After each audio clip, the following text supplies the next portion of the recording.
Yeah. Normally I don't.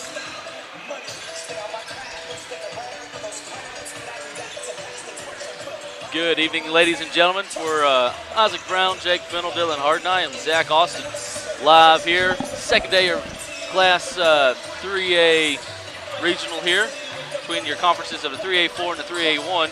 So Region 1 tournament. Lady Cats taking on the Lady Wolves of Lincoln. Just watch Bergman and Charleston play. Bergman won 55-29, I believe was the final score. They move on to the next round. And so your Lady Cats looking to punch their ticket to state, and hopefully so. Other than that, it's not too bad of a night for basketball. Had a little storm blow up. Kind of unexpected. One, I do want to say, though, give a shout out to Miss Fennel. She was our first person waiting.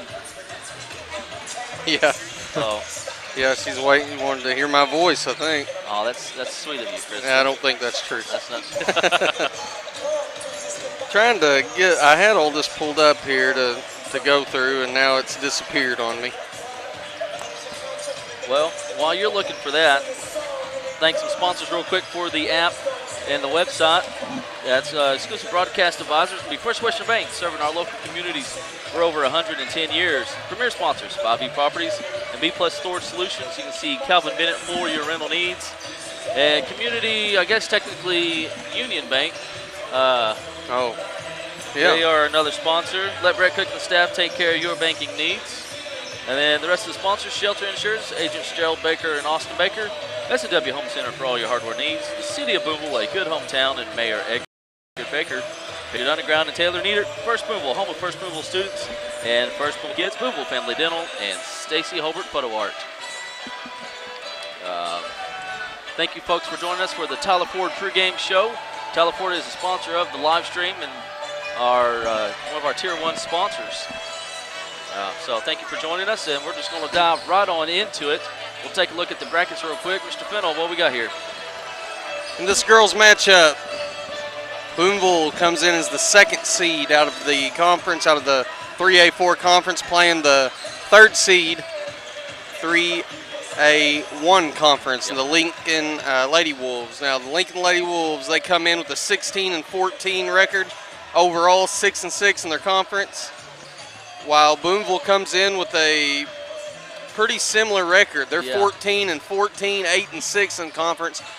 But anybody that's been watching as of late knows that these Booneville girls have really started to kind of come on a little bit stronger here as of late. Yeah. So should be a good matchup today. You know, you talk to these coaches around here. I talked to both Coach Hull and Coach Cook. I talked to, the boys a little bit later. And everybody's got that feeling of we don't really know. I mean, they feel confident. Right. They feel as good as they can feel. Yeah. But, these aren't teams we've seen coming into this point. You can't do you get yourself into trouble when you start comparing scores. Exactly. You start, this team did, this good against this team, and we beat that team and stuff like that. You can't do that, especially when you get to this point. And the Booneville girls team here is a prime example of that. Yeah. Started off a little slow, and boy, they've come on strong here as of late. Yeah, they really have. And, you got your all-time three-point leader, Lindley Garrett, and you got your everything, your offense of Heartbeat, and Lexi Franklin, your queen for homecoming.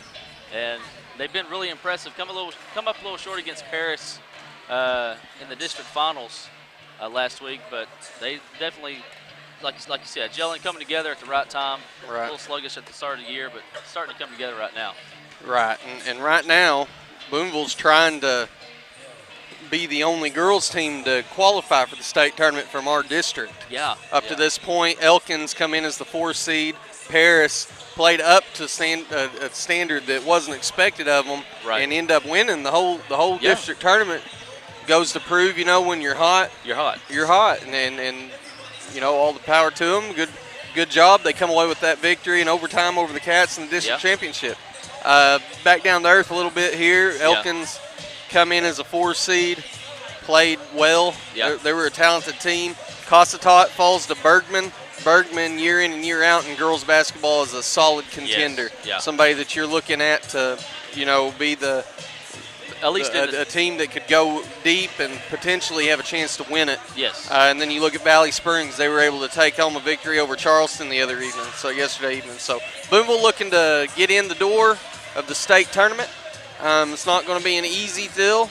You can't look at 1 seed versus 4. That right. proved last night. You can't look into things like that. So look for the Cats to do what they do, and that's get the ball and get the offense moving through the speed and quickness of Lexi Franklin.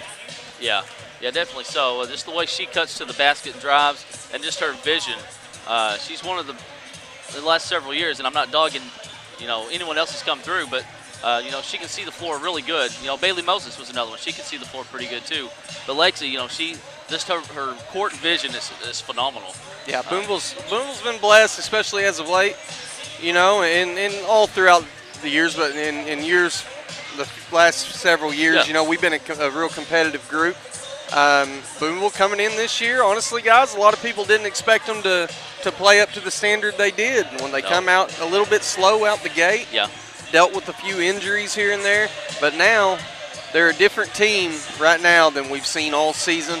They're well rested. They're coming off of a loss where they felt like they could have won the game. Yeah. I think Booneville's got potential to be a dangerous team. Yeah, I think so, and going to have our starting lineups here. Of course, it don't matter. You got to get through this game first. Right. Lincoln's certainly here, ready to roll. It's a couple-hour trip down here. They've come to win, and they should come out clicking here to start.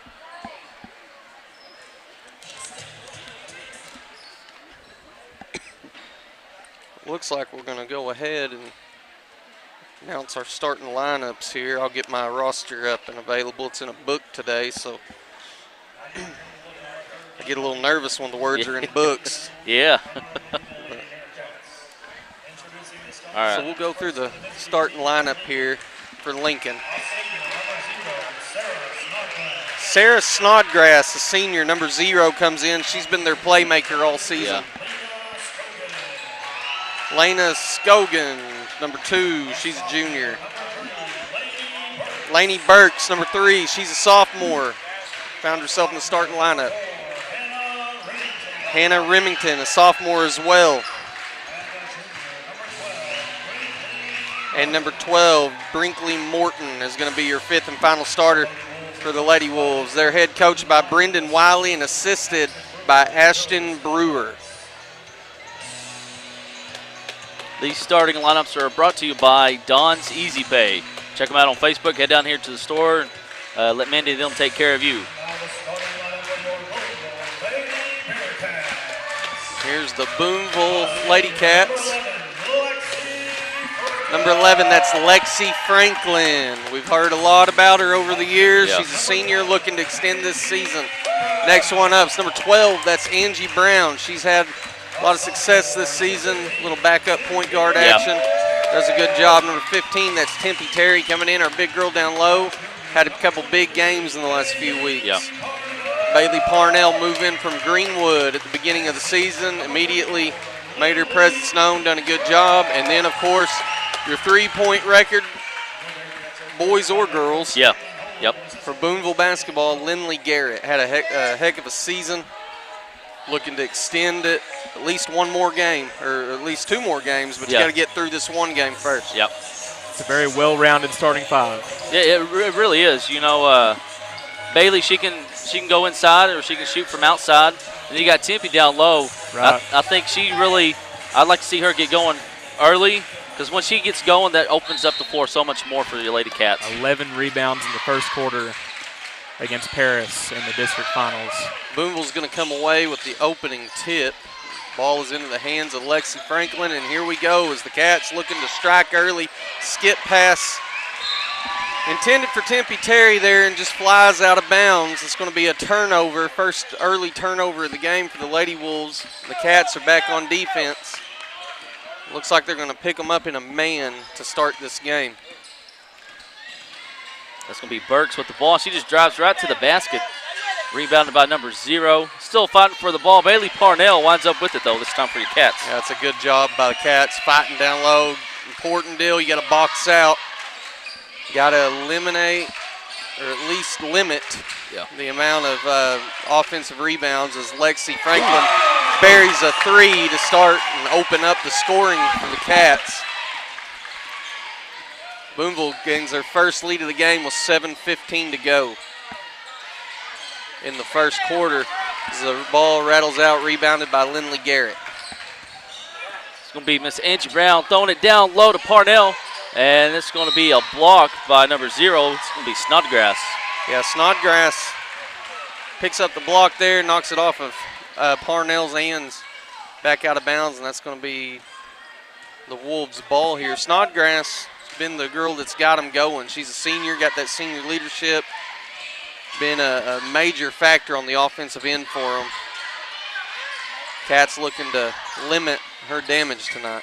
Right. So far, she's been all over the floor for him. She throws up a shot there just a hair short. Yeah, I kind of fired one off there and rushed it a little bit, trying to make something happen. It's a tense environment when you get in games like this. You know, no matter how good of a player you are, you're a little nervous coming in when you understand. You mix in the fact she's a senior. A lot of nerves coming in, a lot of feelings that you're feeling as you come down toward the end here. As ball's rebounded by the Wolves in a foul. Tempe Terry is going to pick up her first. Tempe's had a lot of issues this year with fouls. Yeah. Staying in foul trouble. Picks up an early one there. It's going to be important for her to be able to stay on the floor tonight. Yeah, definitely so. If your Lady Cats want to have that's a nice move there. Rebounded by Garrett for your Lady Cats. Yeah, Snodgrass did a good job there, just not able to get it to go, but a good little take as ball's back in the hands of Lexi Franklin. Shot fake, fires it long, rebounded by Tempe Terry, who puts it in. It's going to extend this lead 5-0, 5:45 to go in the first quarter. Yeah, great start for the Lady Cats. Yeah, you like how the Lady Cats, other than that very first possession, they've looked pretty good since then. Lady Cats defense, I was going to say, you got two girls over there on Snodgrass, and like you said, they're trying to limit her position. She goes about what, probably 5'11" or so. She's a pretty tall, athletic girl. Yeah, she's a bigger girl, tall, but she moves well. Yes. For when you have that combination of height and quickness, you're a pretty deadly weapon there, and you can see the importance she plays on the offense because every time they're trying to get the ball into her hands as Angie Brown gets one to go, drive in, gets it to go. Cats extend this to a 7-0 lead, and this is exactly what we were looking for to start us out early in this first game. Merckx is going to bring the ball down into the lane, throws it out to number 12. That's going to be Morton. Down low to Snodgrass, runs into Tempe Terry. And there's nothing you can do about that. That's a little hook shot there. Yeah, good move. Just drop step, quick turn, gets it to go. And Cats are going to have to limit that. I know we've said it several times, but you look at it, everybody's game plan coming into playing Lincoln has been to try to limit her possessions. And that's why you're going to see a lot of double teams and extra help on her tonight.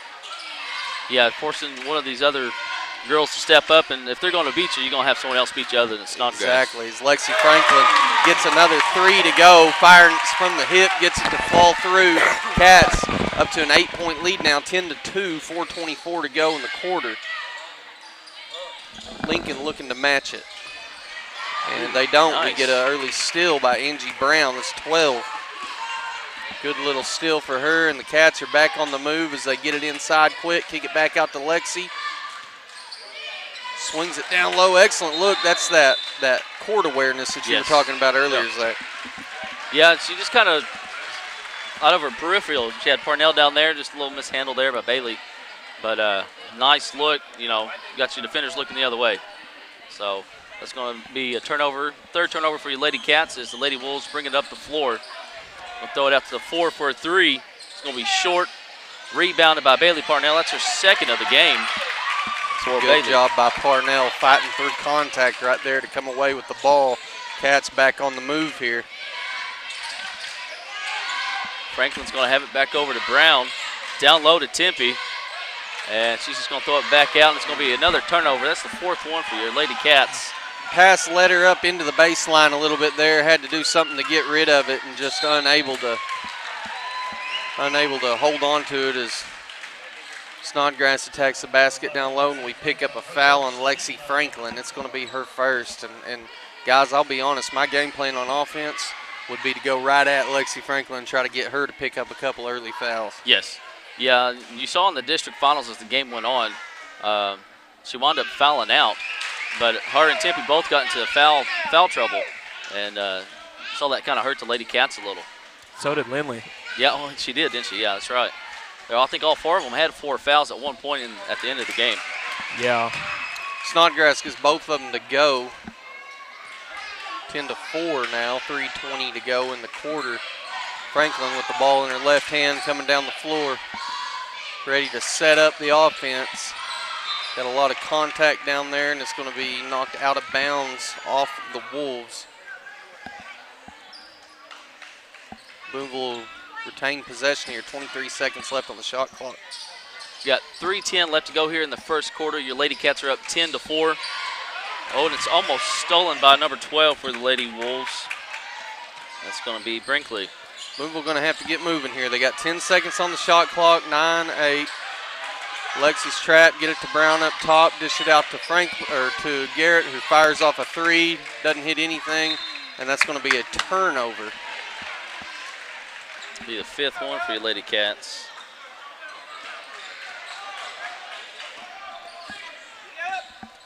Number 3 is going to be bringing the ball up the floor. I believe that's Burks, right? I got a different. Yes, Layton okay. Burks. 2 has a good look at the basket there, and I didn't watch a lot of film on them throughout the week, but again, it's kind of looks like it's Snodgrass or bust on offense. You see, multiple times right there, Scoggins had a wide open look at 3 and elected to dish it down low instead.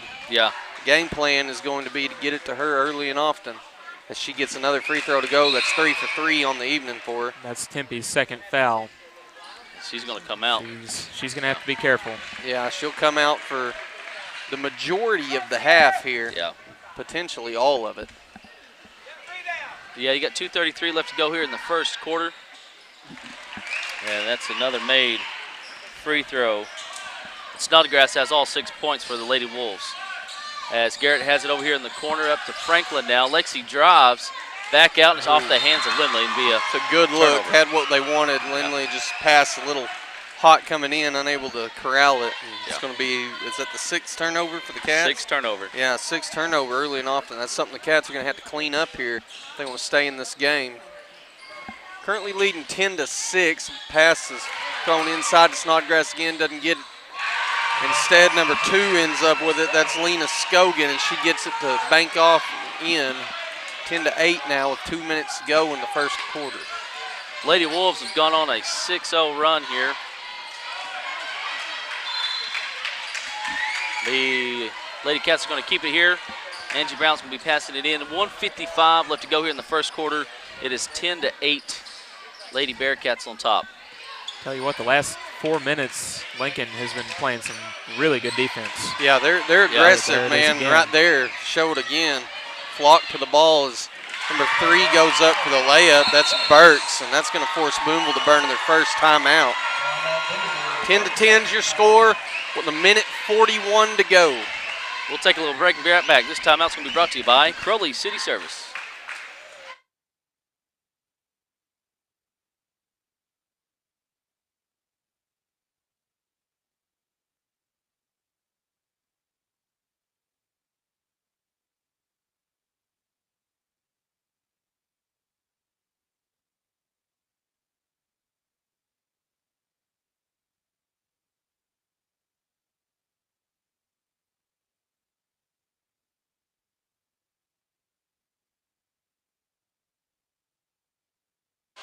And we're back here at Bearcat Gymnasium after that timeout by your Lady Cats. The game is tied 10-10. Lady Wolves have gone on a 8-0 run here with 1:41 left to go here in the first quarter. We got a little inverting whistle. Cleaning up a wet spot over here on the floor.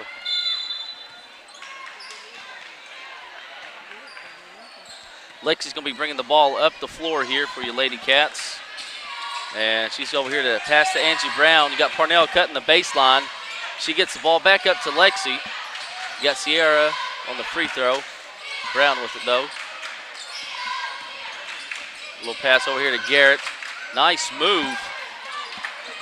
Shot is off the rim, rebounded by Snodgrass. She had a good look at it there, Garrett did, just unable to get it to go as Snodgrass dribbles in. Little strong offensive rebound by the Wolves. Had Snodgrass wide open down low. She's jumping up and down. Nobody's able to see her. I was going to say, I'm glad they didn't see her down low. Yeah, because she was open, and she drives in hard, doesn't get to go. Another offensive rebound, and finally the Lady Cats are able to bring one in, and Lexi Franklin is on the move, pushing the agenda early. Drives in a little strong. Rebound by number 12. That's Brinkley Morton. Dishes it up the floor. Another offensive rebound. Oh, my goodness.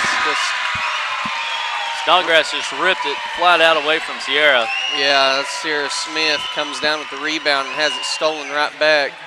Snodgrass gets it to go, picks up the foul. That was also on Sierra Smith, and that's the first lead of the game for the Wolves.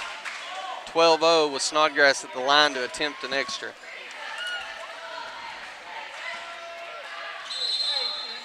Got a little lane violation there. Basket was in, but it's no good, and the Cats are going to get the ball back. 33 seconds left. They can save for the last shot if they want it. And if I'm Booneville, that's what I'm doing. Yeah. You got to limit Lincoln's possessions. You know what their offensive threat is. If you can just find a way to limit her, you have a big opportunity here. The issue is going to be finding that way. As the ball is turned over and then stolen back by Lexi Franklin, who drives in, has it knocked away. No, it's off the hands of Franklin. I thought Snodgrass knocked it out of her hands, but we've got no complaint out on the floor. And they're going to have the last shot here as the clock ticks under the 8-second mark.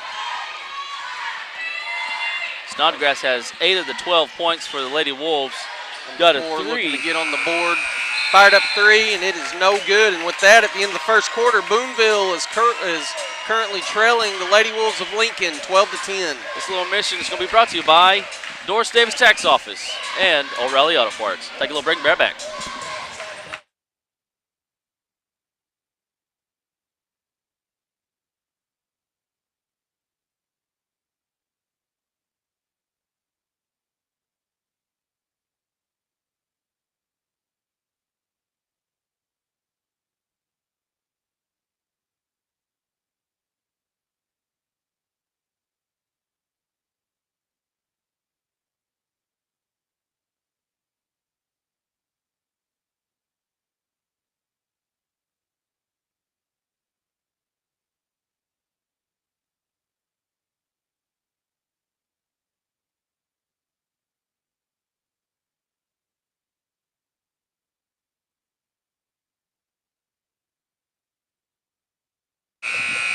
And we're back here at Bearcat Gymnasium.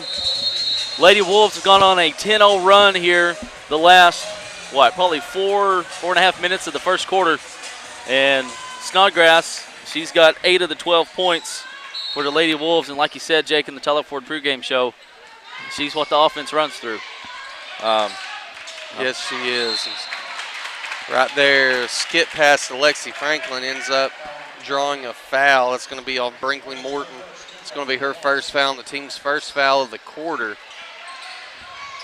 Booneville looking to gain a little bit of that momentum they had early on back. Cats got out to a 6-0 run, or was it an 8-0 run? It was an 8-0 run, yeah. And then unable to do much after. Snodgrass dribbles up the floor. Tempe Terry back in the game. It's a dangerous play, but guys, I'm telling you, it's one of them you feel like it's almost necessary. You could see the difference when her long arms come off the floor there. Yeah. But she's got to play safe. Can't pick up another foul. No, she's sitting with 2-4 with the shot, and in and out. And right there is what I'm talking about. Goes up, gets a good little block out, defensive rebound, and now the Cats have possession. Tempe's a vital part of this. Yes. On both ends of the floor. She's just got to be able to stay out there. She drives in, unable to get it to go. Rebound by Lincoln, and they're going to push it hard. That's number 3. Goes coast to coast, doesn't get it to go. Offensive rebound is going to end in a foul on the shot by Lindley Garrett. They're going to go to the line shooting 2. Be her first foul of the game. It's going to be Lena Scogan at the line.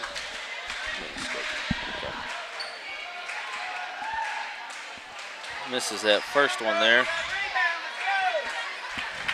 But like he was saying, you can tell the difference when Tempe's in, but like that last possession we had, even though we didn't make it, she fought for her rebound, and just that aggressiveness is what you miss. Right.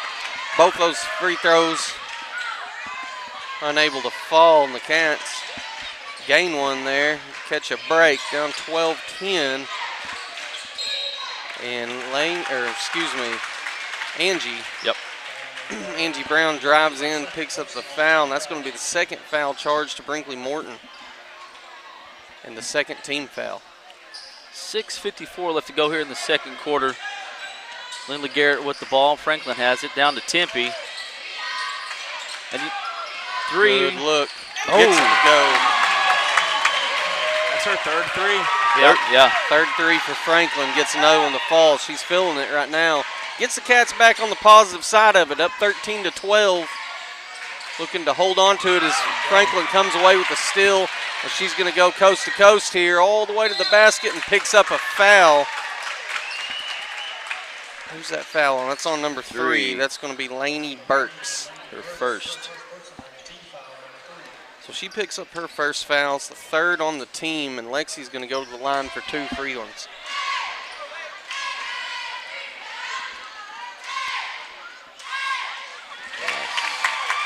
First one is in and good. You like that, back to that other possession, that when Tempe got that assist from Lexi when she made that. You like that, me and personally, I like that catch right there at the free throw. You can just turn and shoot. Yeah. Maybe that's something she'll learn as she gets a little bit, older, she's just a sophomore, isn't she? I think so. Lexi's going to come away with another rebound here. Drives it in, gets it to go. Wild-looking shot. Gets it to fall, and that's going to force Lincoln to burn a timeout. Yes, Tempe is a sophomore. Yeah. Sorry, I didn't want to say yes and then be wrong, but I thought, but I wasn't sure. Well, what I struggle with is I have all these kids in class. Yeah. And it's getting to the point that it's all running together. Yeah. I can't remember when I had who. I feel that same way. You feel? No, wait, what? Huh? So Lincoln, they're forced to burn a timeout there. Cats are on a 7-0 run. Yeah. To open up the quarter here, similar to how we started out that first quarter to begin the game. 7-0 run, and Lincoln has to burn their timeout to try to stop the momentum that the Cats had, and it's been mostly off of the quickness and speed of Lexi Franklin. Yeah. Able to get the rebound, push the agenda there, making her free throws, doing a good job early on in this game. Lincoln looking to put a stop to it. Burks is going to be bringing the ball up the floor for Lincoln. 12, Brinkley has it. She drives. You got number 2 wide open. Just doesn't get it to go, but another offensive rebound. Another offensive rebound. Could have spelled disaster there. The Cats catch a break, and they're going to get the ball back. Got 5:45 left to go here in the first half. Lady Cats are on top 17-12. Franklin with the ball here. Got a good screen there from Tempe. That's that court awareness. Gets Garrett a wide open look, just unable to get it to go. Ball's going to roll up to the top, and that's going to go in favor of Lincoln here. But that was the look Lindley needed right there. Just unable to get it to fall. Burks brings the ball up the floor. Throws it over to number 12. That's Brinkley. Back up to number 3, Burks. Snodgrass cuts. Good pressure here from your Lady Cats. Like you said, they're double teaming Snodgrass over there on the backside. And if I'm Booneville, I'm forcing them to find a way to beat me that's not through her. Right. Nice goes block. Up, and the end of that's going to end with a jump ball. Possession arrow is going to stay with Lincoln, but a good job by the Cats there to get it flipped around. And we've only got 2 seconds left on the shot clock. Yeah. So they're going to have to do something quick. They get the look they want, and I don't think they were even aware of it. Angie stopped there because she heard the shot clock. Yeah, the shot clock goes off, but Still continue. Yeah. You still go if the shot if you got it before shot clock goes off. So just a little confusion there leads to another jump ball. The Cats are going to hold on to it. Brown with it, good screen there. Brown for two, no good. Almost gets her own rebound, and that's rebounded by number 2, Scogan. That's something that she does a lot, getting her own rebound. Yeah, it is. Follows her shot well.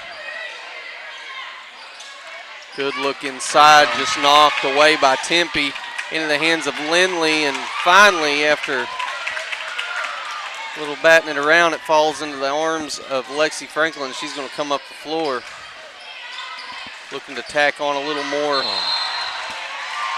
of a lead here, just unable to get it to go. We've got a turnover right there. That's going to be the ninth turnover of the half for the Cats. Angie picked it up just a little early with no plan, nowhere to go with it. No. Unable to hold her footing as Lincoln's going to come down the floor and find a good look. That's Lainey Burks going to get 2 to go, and that's going to stop that drought they were in offensively. First points of the second quarter makes it 17-14. Brown with the ball. 3:40 left to go here in the first half. That's Brown with the ball again, 16 seconds on that shot clock. And Lincoln really turning up the pressure, bringing them outside the three-point line. Stays here. 3:29 left to go here in the first half. Booneville needs to keep pushing it. You look out there, the Lincoln girls, they're huffing air. Yes, they are. Ooh, good job there. Push it here and try to take it to them as Booneville's going to pick up another foul. That's going to be the 4th foul of the quarter.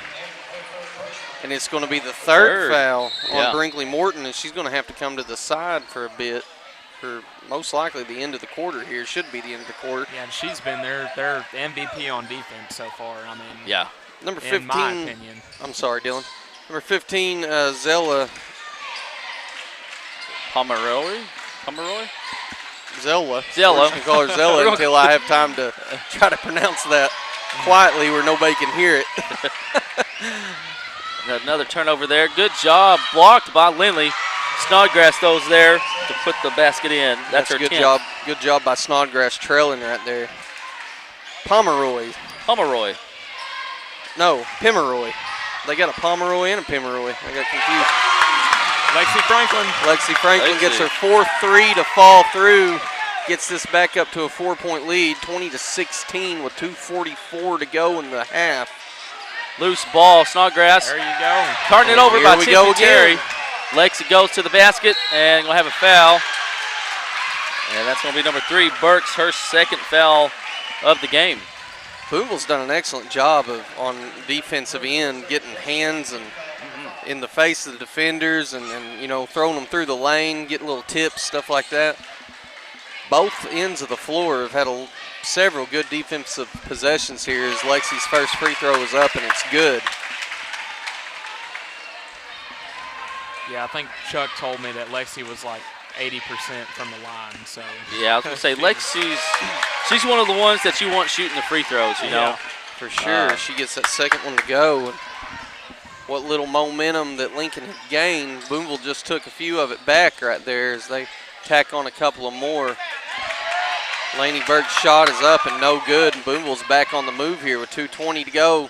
We're going to slow things down a little bit, set up an offense.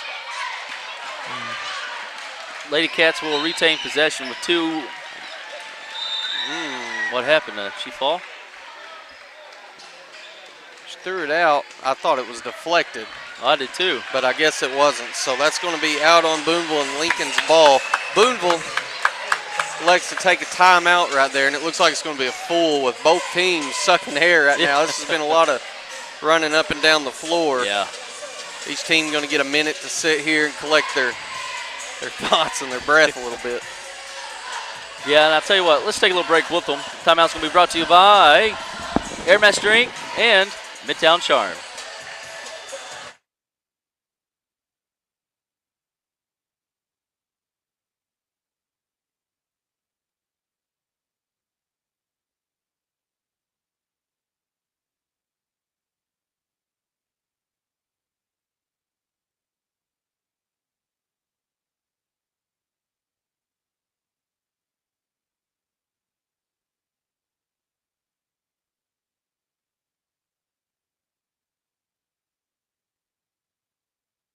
And we're back here at Bearcat Gymnasium. Those timeouts was brought to you by Midtown Charm and Air Master Inc. Hey, summer and spring's coming around the corner. Give Lance and Corey a call if your air starts to mess up.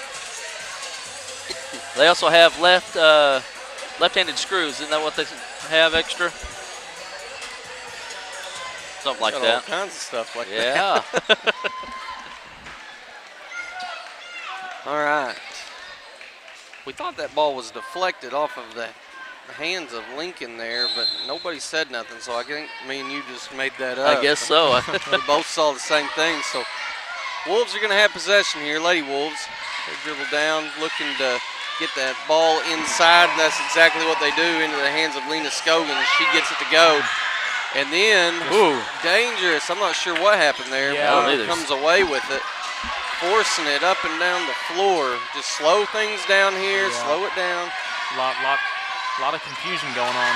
Oh, Another man. turnover. Yeah, that's going to be the 12th one. And Turnovers on both sides. Yeah. They just need to kind of slow down for right now, fellas. Yeah. It's like the Autobahn over there in Germany or whatever. This is shoom, shoom, shoom, you know? All right. First reference we've had of that on this Yeah, it is. live stream. You know, that was just on both ends of the floor, or both teams right there. Yeah. Just out of control. Yeah. From time to time, it's easy to do. Booneville got it inside to Tempe. Terry goes up with the left hand, gets it to go. Guys, she's not even left-handed, but she finishes better with her left hand than she does her right. Does a good job right there. A little spin move, gets it to go. And now we've got a forced-up shot and back into the hands of Booneville with a 24-18 lead. Under a minute to go now. Booneville's got possession. Garrett's going to have it up top. She's going to throw it back out to Angie Brown. 50 seconds left here in the first half. Lady Cats kind of slowing it down just a little. Got Tempe down low. Good job. You like that right there. Great job by Tempe. A good look inside. Was that Garrett that was fed Garrett, her down yeah. low? Had position on her girl, goes up, draws a foul. And that's going to be a foul on Zella Pimroy, who just came in the game a while ago. She's a senior, picks up her first foul as Tempe's first free throw was up, rattles around and falls through. It's good. 25-18 lead now. Booneville will have one more at the line here.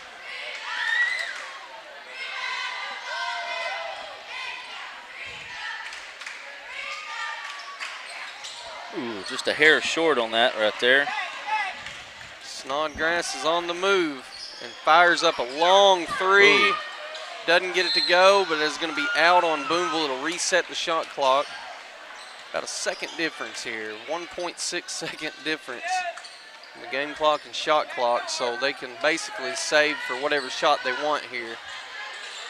She's getting real close to that 5 second. Gets it off just in time.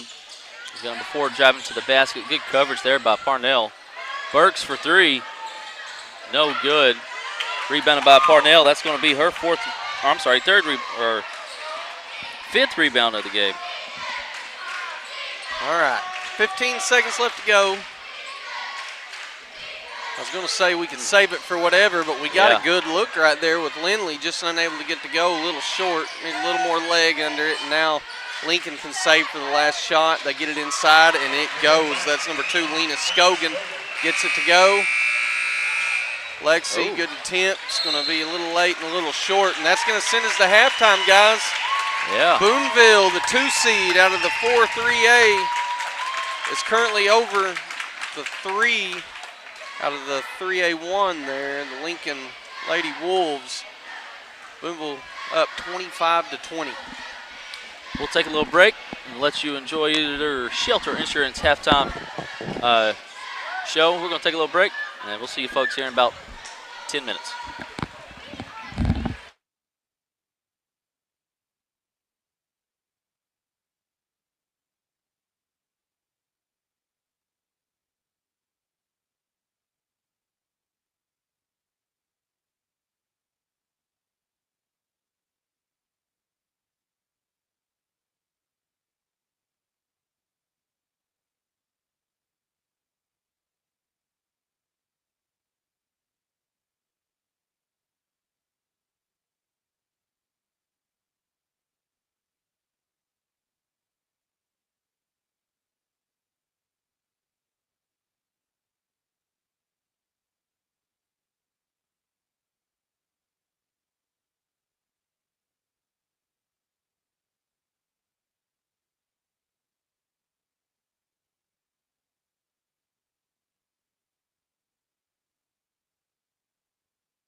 And we're back here at Bearcat Gymnasium. Mr. Dillon, let's give us some stats, man. All right.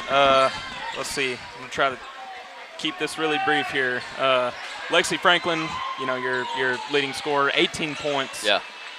Let's see, 18 points, 3 rebounds, 2 steals, and 1 block. Angie Brown's got 2 points, 1 steal. Tempe Terry, 5 points, your second leading scorer. And then Bailey Parnell, 5 rebounds. 5 rebounds, and she just got a steal. Tack on one takeaway there. She got a steal, and Lexi just a little strong. Ball back going this direction. And going to end with a Lena Scogan layup. 25-22 now. Lincoln the first to score of the half. Ooh. Garrett pulls up from 3. No good. Haven't really been able to get her going from 3. No. But Lexi, I mean, she's got what, 3 3-pointers? 4. She got 4 3-pointers. Who made that one right there? That was Snodgrass. Snodgrass. What do you know? Comes through, wild-looking layup. Got it to go. A little out of control, but it don't matter if it goes in. No. As Tempe comes up with an offensive rebound, gets it to go to match it. Gets it back to a 3-point lead now, 27-24. That point by Snodgrass was her first one since the first quarter. Yeah, Booneville did a good job of limiting the damage there, and that's been the deal. If you want to be in this game, you got to limit what Snodgrass does. And so far, so good. Cats have been able to do that. Right there, Lena Scogan's been the one that's made up for the loss of Snodgrass. She's had the majority of the points. How many does she have? Do we have that there? Is that easy to come across? If it's not. Scogan had, 6, 8 total in this game so far. Good. So she's done a good job of matching as Lindley Garrett fires up 3. Wasn't necessarily a best look. Unable to get it to go, and Snodgrass goes in, turns it back over. And my goodness, we got a lot of contact going on. It's going to end with a Scogan lay-in. A lot of contact, just unable to get the foul, and that's going to be the first lead, or not the first lead of the game, but first lead in a while. First lead in a while first for quarter, Lincoln. right? First in the early second quarter, excuse me. Right, yeah, and it's pretty much been all Booneville offensively as Lindley There Garrett you go. decided she'd get it right back, gets a 3 to go, and that's going to get Cats in the 30s, 30-28 now. Retakes the lead. It was short-lived there for Lincoln, and hopefully it stays that way. That's Lindley's first points of the game, guys, and she is up over 100 3-pointers career. Man, all kinds of offensive rebounds there. Booneville finally comes down with one. Whew, we got all kinds of contact coming down the floor and just can't get a call. It's out of bounds off of a Lincoln player, swatted away out of the hands of Franklin, and it's going to be Booneville ball underneath. And again, deflected away out of bounds by Lincoln, and Booneville will remain in possession of it. Tell you what, this whole entire Lincoln defense is just very aggressive. I mean, they just go right after you. I mean, your Lady Cats had 12 turnovers in the first half. Yeah. I think they've got, what, 2 here already? I figured it right. Snodgrass gets it taken away, just a little out of control, trying to do, you can tell she's the offensive production on the floor, and she knows it. She's trying to make things happen, hadn't had a lot of scoring up to this point, and just a little out of control there as Booneville's back in possession. Tempe Terry drives in, gets her shot blocked, gets her ball back, goes up strong and able to get it to go. Snodgrass comes down with the rebound. He dishes it up the floor quickly into the hands. It was actually off the back or maybe the head of a Booneville defender there. Into the hands of Scogan, just unable to get the layup to go. It's been a fast-paced back and forth game. That's one way you can get it to slow down. Finally have a foul call. That's going to be charged to 15. That's Zella Hemroy. Her second of the game. Going with it. It's something like that. Something like that. 4:09 left to go here in the Third quarter shot is missed. Yeah, good look right there and just don't get it to go. That's a one that Garrett would like to have back is Snodgrass. Good look inside and good finish right there by, I believe that's number 3. Burks. Laney Burks. And the game is now tied, 30-30 with 3:45 to go. Tempe Terry has that to free throw and throws it up with the left-handed. Oh, easy now. Be careful. Got a jump ball, and that's going to stay in Booneville possession. I think all of us were a little nervous there. Yeah, now she does only have 2 fouls. Yeah, that's true. She was able to play it safe and smart there. And we're going to have a full timeout. Charge to Lincoln. Boy, it's been a dogfight. It has been. The score is 30-30 with 3:36 to go in the quarter. Before we take a little timeout, timeout's going to be brought to you by Shigley Metal Shop LLC. Check them out on Facebook, TikTok, and Etsy. And then Plop and Pup Metalwork LLC. Give J.D. Jones and Jason a call, and they'll hook you up. We'll take a little break and be right back. Watch Bearcat basketball.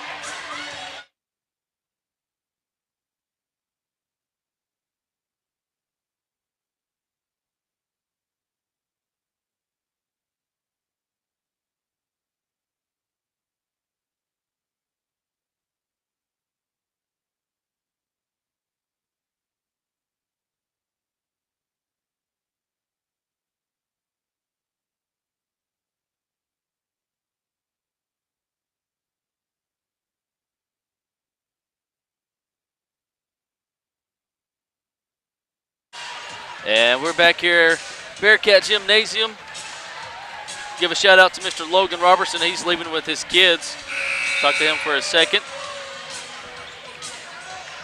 But very, very quick third quarter here by both teams. Been so quick, I'm pretty sure they outran a couple of cars that Tyler Ford has down there on the lot. So, nice move as we walk. Had a good move, and it was, Tempe didn't agree with it, but it was a travel, just a little extra step there. It's going to be a turnover back towards Lincoln's bench now. Scores 30-30 with 3:27 to go. Booneville looking to get a big stop as the ball is forced inside to Snodgrass. Had a little bump, no foul call. It's going to be out on her. Booneville will gain possession. I will say they're letting them play. They are letting them play. So, either you let them play or you call fouls. It's either one or the other. There's nowhere in between. It's Lexi heads down there to the corner, goes up to Angie. Got Tempe. The Wolves are applying some pressure there to Tempe. Going to have a foul. She'll go to the line for 2. Good take by Tempe. Just backs her girl down and gets inside, gets a good look at it, and draws the contact. That foul's going to be charge number 0. That's Snodgrass. That's her only foul of the game. And the second team foul of this third quarter. Tempe's first free throw was in and out, no good. Tempe is right now 1 of 3 3-point line. Looking to get it up to 25 or to 50% here, and that's what she does. Gets it to go and gives Booneville another lead, 31-30 now with 3:03 to go. Burks with the ball. Got some pressure there from your Lady Cats. Angie Brown in there with the good job by Angie. Yeah. That's good defense, man. Anytime you can tie that ball up, go ahead and do it. Yeah. Get it back every other time. Hey, I like that. That's a good idea. That's good odds, isn't it? No, anytime you can tie that thing up, go ahead and get it. Next one will go in Booneville's favor. Until then, Lincoln's going to have offensive possession as number 4 there. Fires up a 3, no good. Another offensive rebound and putback by Lena Scogan. And that's been one knock that you can have tonight on the Cats has been on the defensive boards. They've given up a few too many offensive rebounds. That's something that needs to get cleaned up, especially late in this game. Yeah, they've given up 6, 7 so far. See, 2, 3, 4, there 5, we've got 6. another turnover. Travel to Parnell. That's 12, 13, 14, 15, 16 their for the game. 16th turnover of the game. That's another thing that they've got to clean up. Defensively, Lincoln has done an excellent job of creating a hostile environment down here, hard to work through. They really have. You know, that's Snodgrass drives to the basket. Count it. Ball control she has is pretty Yes. impressive to fire one up from that angle and get it to go. It's going to extend this lead 34-31. This will be the largest deficit of the game for the Cats as we've got almost a turnover. Finds its way into a 3-on-2 situation. Angie Brown gets it to roll around and the thing falls, guys. Cats back within one. Got 1:40 left to go here in the third quarter. And going to have a block by Lexi Franklin, her second. Three, going to be no good. Rebound by Snodgrass, another offensive foul. Gets the putback. It goes, and we're going to have a foul charged against Booneville. Basket will count. Basket will count. And they'll go to the line for an additional. Foul was going to be on Bailey Parnell. It's her first and the team's first of the third quarter with 1:29. Lincoln, after this free throw, goes through. He's got a 4-point lead, 33-37 in favor of the Wolves. Yeah, like you said, Jake, you know, you've got to get the rebounds on defense. You have to in order to win this game. Good little take, dribble in by Angie. I believe number 12 got a piece of it there. That's Brinkley Milton back in the game. And then it's quickly stolen away again by Franklin, who gets a wide open look at three and just a little short. Ball's going to go out of bounds off the hands of Morton. And Booneville will get a new shot clock and a new possession. Yeah, 1:02 left to go here in the third. Got ourselves a very good game. Lady Cats down by 4 here. We got Brown with the ball here. Got Lexley. Boy, howdy, I can't talk tonight, fellas. Angie back with it now. 54 seconds left. She drives to the basket. Good job there. by Angie, playing big right there. And that's a big shot by Lindley Garrett, and that's done because of what Angie Brown did right there. Yes. Dribbled in hard, drew the contact in, dished it back out, and a little replacement offense motion there, gets it to go, and Lindley gets her second three of the game, and she may be heating up. Yeah, she may be as Lexi drives to the basket. No good. Rebound Tempe. No good. Man. Rebound Tempe again. Oh, man. Lots of opportunity there, just not able to get it to go, and now Lincoln's on the move. Snodgrass had a little double dribble, though. And Booneville, in this back and forth matchup, is going to get the ball back with 13 seconds left. An opportunity to take the lead. So much happening right now. Yeah, it's crazy, man. Very quick, as you got 5 seconds. 4. Lindley pulls up.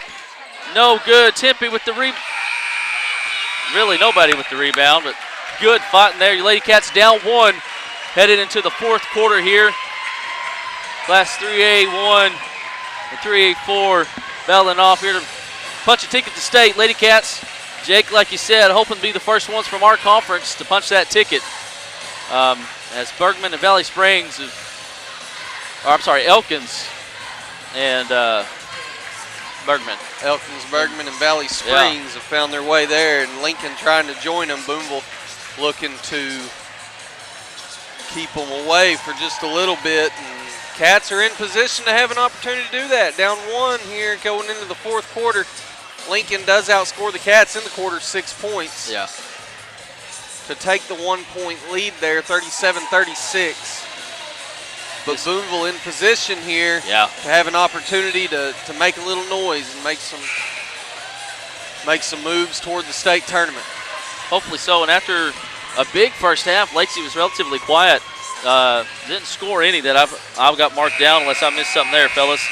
But like you said, Dylan, Lindley's maybe starting to heat up. Jake hit 2 of them in the quarter, so she's got 6 points right now. It'd be a good time for her to catch fire. Man, on those 3-point shooters, if you're a good one, it just takes one sometimes to get rolling. Yeah. Get the field and get the touchdown, and hopefully that's what happened as Booneville inbounds the ball here, and we're set to start the last quarter here. Booneville looking to take it to state. Angie Brown drives to the basket. That hands off to Lindley Garrett, throws up a shot, no good. Teir with the rebound. Count the basket, and she's headed to the line. Gets it to go. That's a good job by Tempe. She's a difference maker, guys. Yeah. You got to have Teir on the floor because when you do, she makes an immediate impact. And right there, Snodgrass picks up an additional foul, unable to prevent the basket from going. And the Cats have retaken the lead. Tempe's free throw was in, and now it's a 2-point lead, 39-37, with just over 7:30 to go. Tempe's got 7 rebounds through the whole game tonight, 5 in the second half, so she's starting to come alive down low. Count that basket by Burks, her 4th points of this half. Yeah, Laney knocks one down, banks open, gets to go to retie the game as Lexi dribbles in, dishes it out, and that's going to be a turnover into the hands of Burks, who gets another to fall. And Lincoln is back on top by 2, 41-39. Brown with the ball, throws it over to Lindley. 6:55 left to go here in the ball game. Angie Brown looking to drive, picks it up. Lindley open for 3. No good. No good, just off the mark. Boy, it looked good from here. Yeah, it did. It didn't touch anything, but it looked good as Snodgrass, uninterrupted to the basket, gets it to go. She's got 10 points in this half alone. I'm sorry, 11 points. Tempe with the ball, drives down low. Here's that look we wanted. Oh, just a little short with it. Rebound by Parnell, back up top. Angie fires one off. Finally rebounded by Lincoln, and they're on the move here. That's Burks again, who's had a lot of opportunities here early in the 4th quarter. Gets that one to go, extend this lead 45-39, and Booneville's going to have to come to the bench, take a timeout here. Yeah, I think that's a good call there by Coach Holm.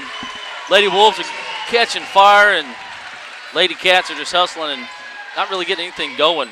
Got a lot of pressure down low from the Lady Wolves and causing some havoc right now. Right, and you're down 2 to 3 possessions here, depending on how you get your points. The main thing is you got to cut off that momentum. Yeah. Sometimes when you're out there playing, and we all know from experience, yeah, you know, we weren't necessarily stellar basketball guys, me and you, but right. we can all. You can tell that when you got the momentum going. Yeah, absolutely, and it's something that you can feel, and it don't matter what's going on. Once you gain that momentum, it's tough for that other team to gain it back. Yeah, it really is, because once, like you said, you get going, it's like nothing's stopping you. You know, what we got going on? Got another timeout? Booneville had originally called a full timeout. Oh, okay, I got you. They had only charged it for a 30, so going to have 30 additional seconds here, or the full seconds. I'm not sure what we're doing here, but we're doing it. Yeah. I will say, though, I do like the floor compared to when we played back on the rubber floor. The floor? Yeah. Yo, that you didn't like the old clay? Oh, clay. It was all right. Only one in the area. I can always remember when old Coach Bailey got onto us and we had to do those towel pushes. I hated that, yeah. Those towels don't slide on clay like they do don't. on wood, so it was just an entire class period of everybody just pushing towels. Yeah, and you all had court burn by the end of it from sliding your knees around on it. Yeah.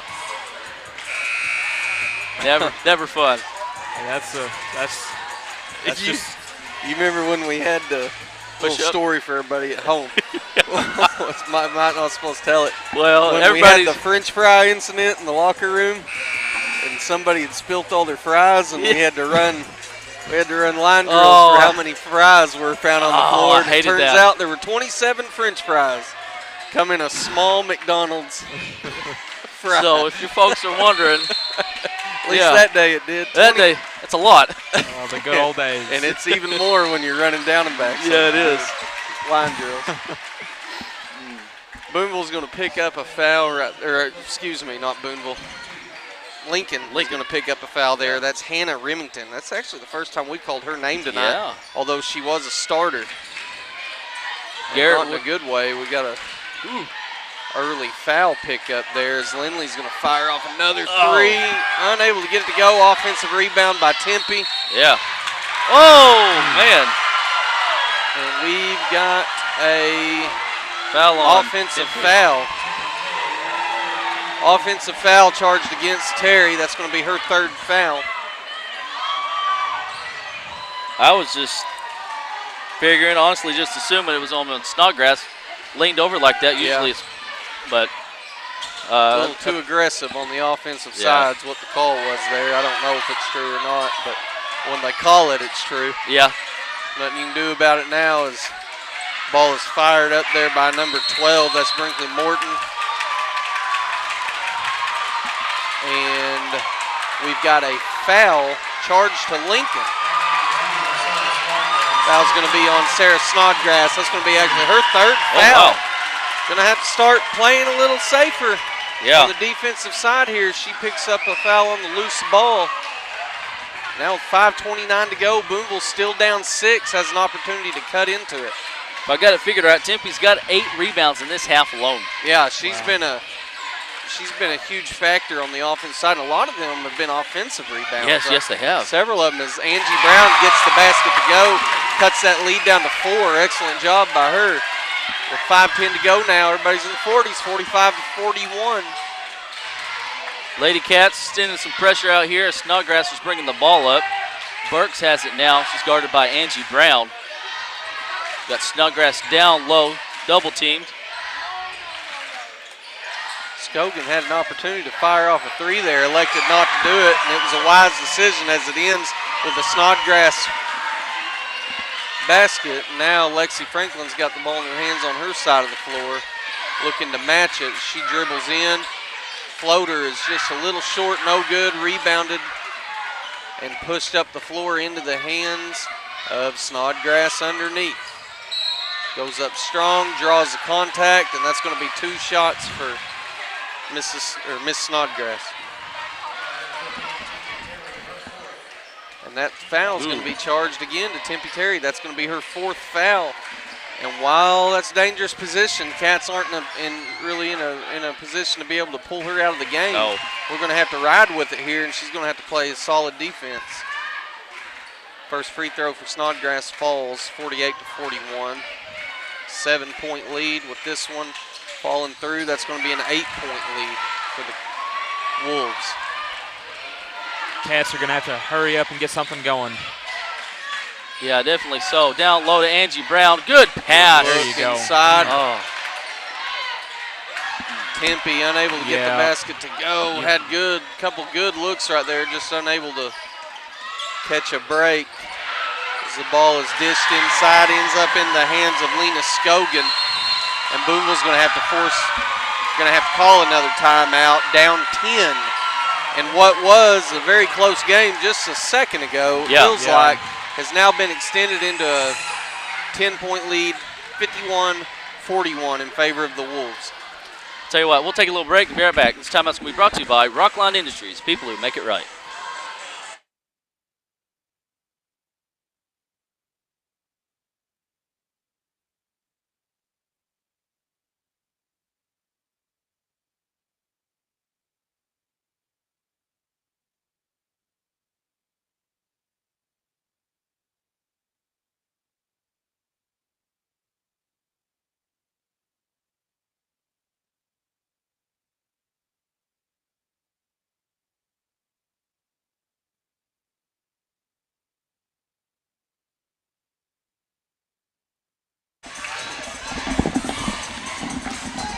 And we're back here, Bearcat Gymnasium. Me and Dylan was just talking.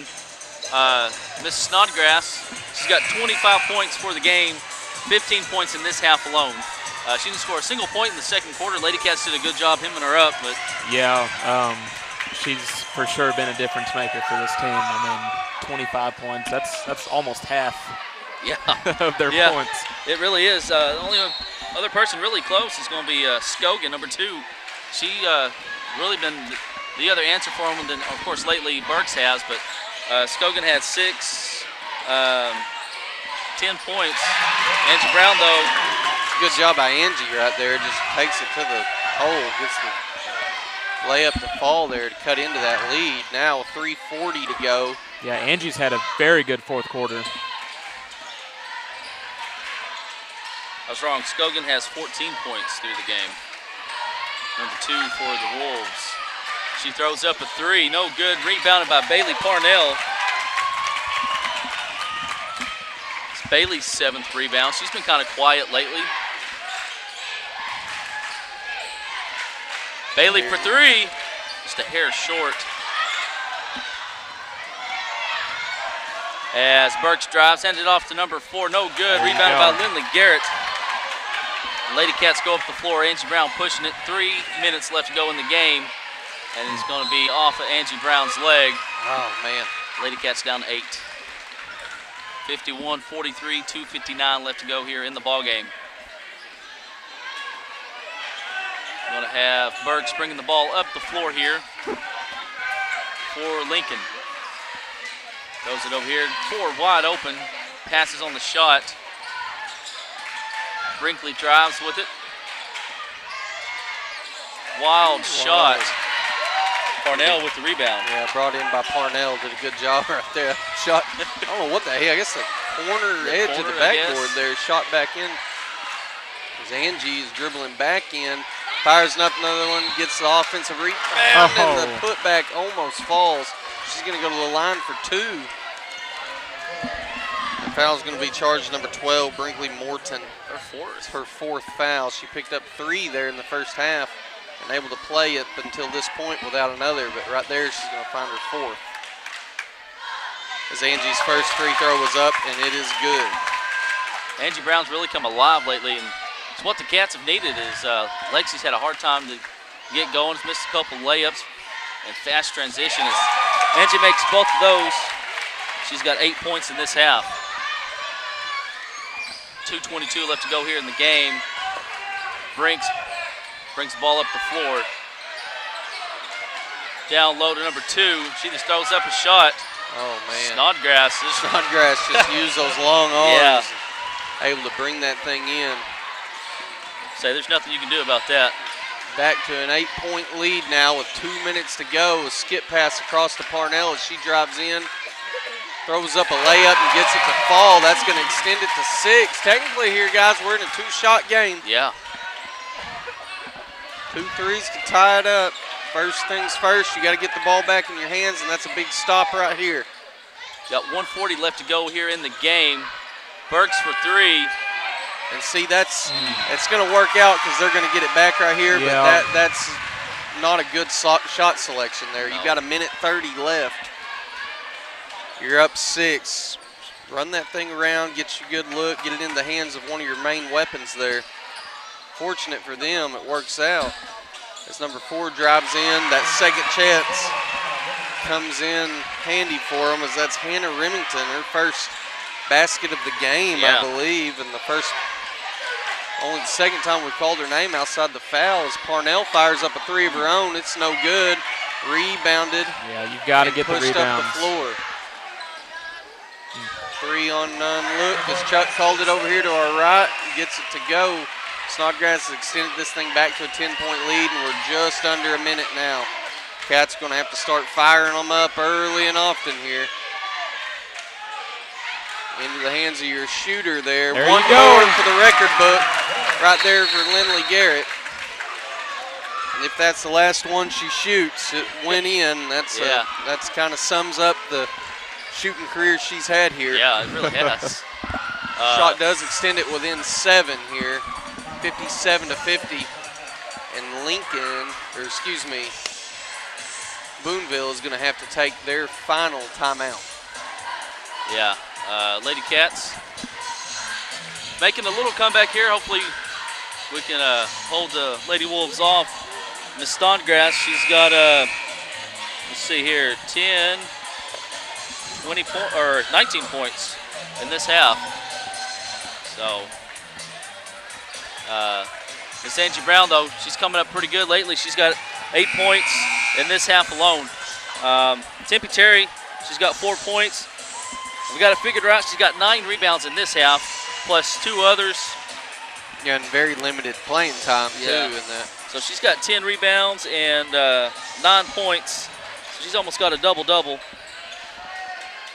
And they've done a real good job kind of blocking her off down low. Yeah, she's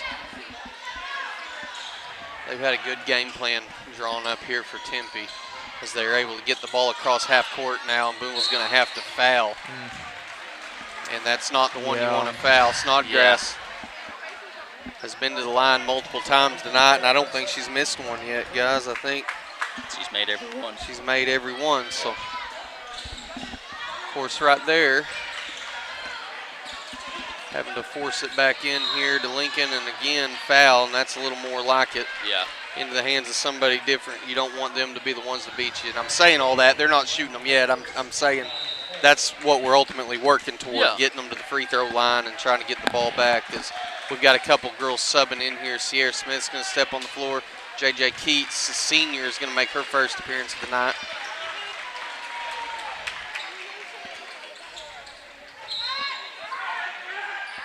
And Lady Cats try to get a foul, and that's what they're going to do, and it's on Snodgrass, and that one's going to get them to the line. In the bonus here. Lexi's going to pick up her second with 32 seconds left. We're going to need a couple of Snodgrass misses here for that to be a positive play. Her first one is up, and it is no good. Hey, rattles around, makes the foul worth it. When they only make under the two, only make one or none, so get you back in positive momentum here a little bit. Second one is up. That's a little more like her if it falls, and now Booneville is on the move here. Just under 30 seconds. Lindley's going to fire off another three. It is no good, and a foul is going to send Snodgrass back to the line, 58-50, 25 seconds left.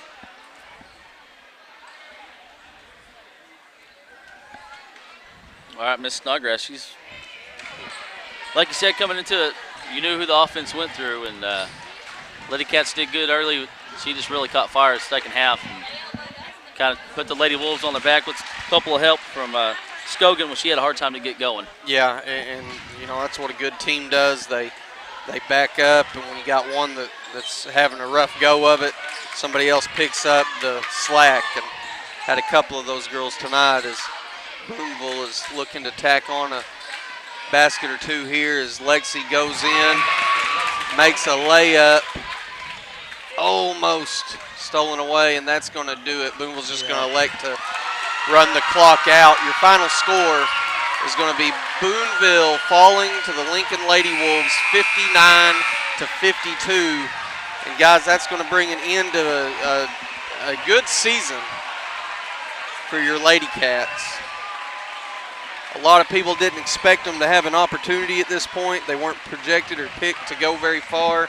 Made a little noise down the stretch, end up getting a conference runner-up with an overtime loss in the district finals.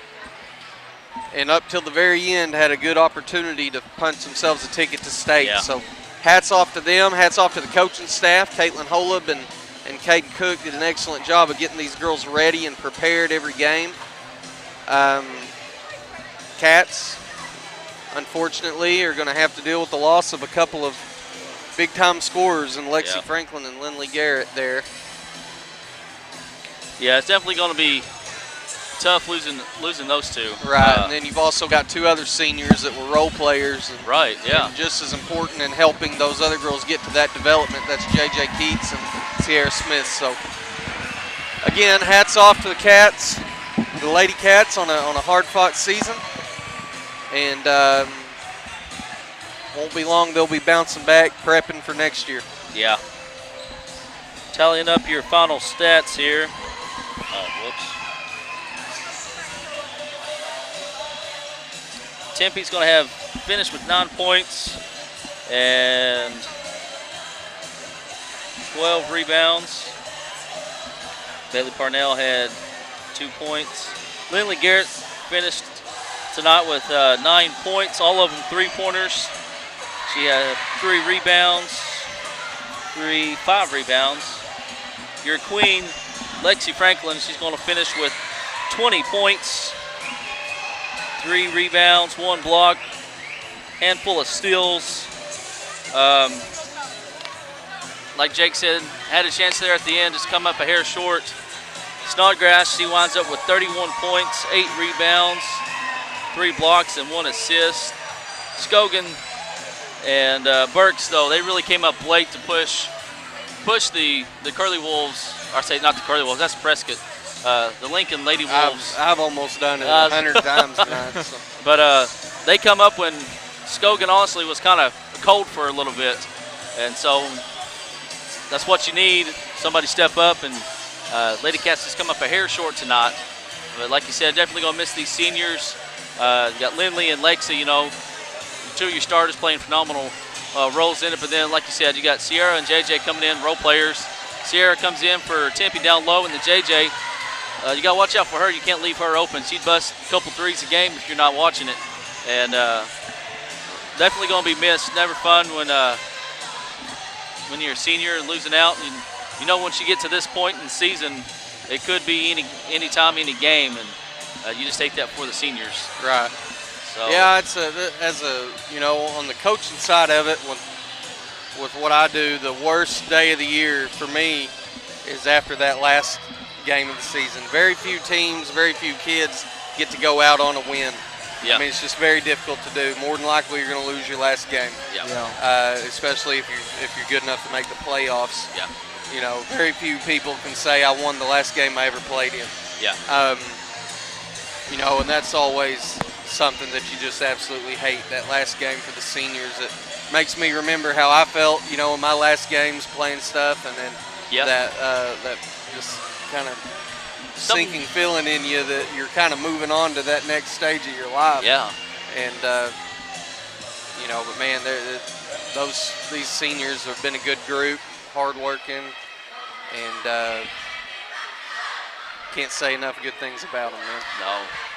I will say before we take a little break, JJ Keats, she did get selected for the West All-Star Cheer Squad. Yeah. So she'll get to do that, and got to talk with her dad some earlier in the year, and she was going to try to go to college to cheer.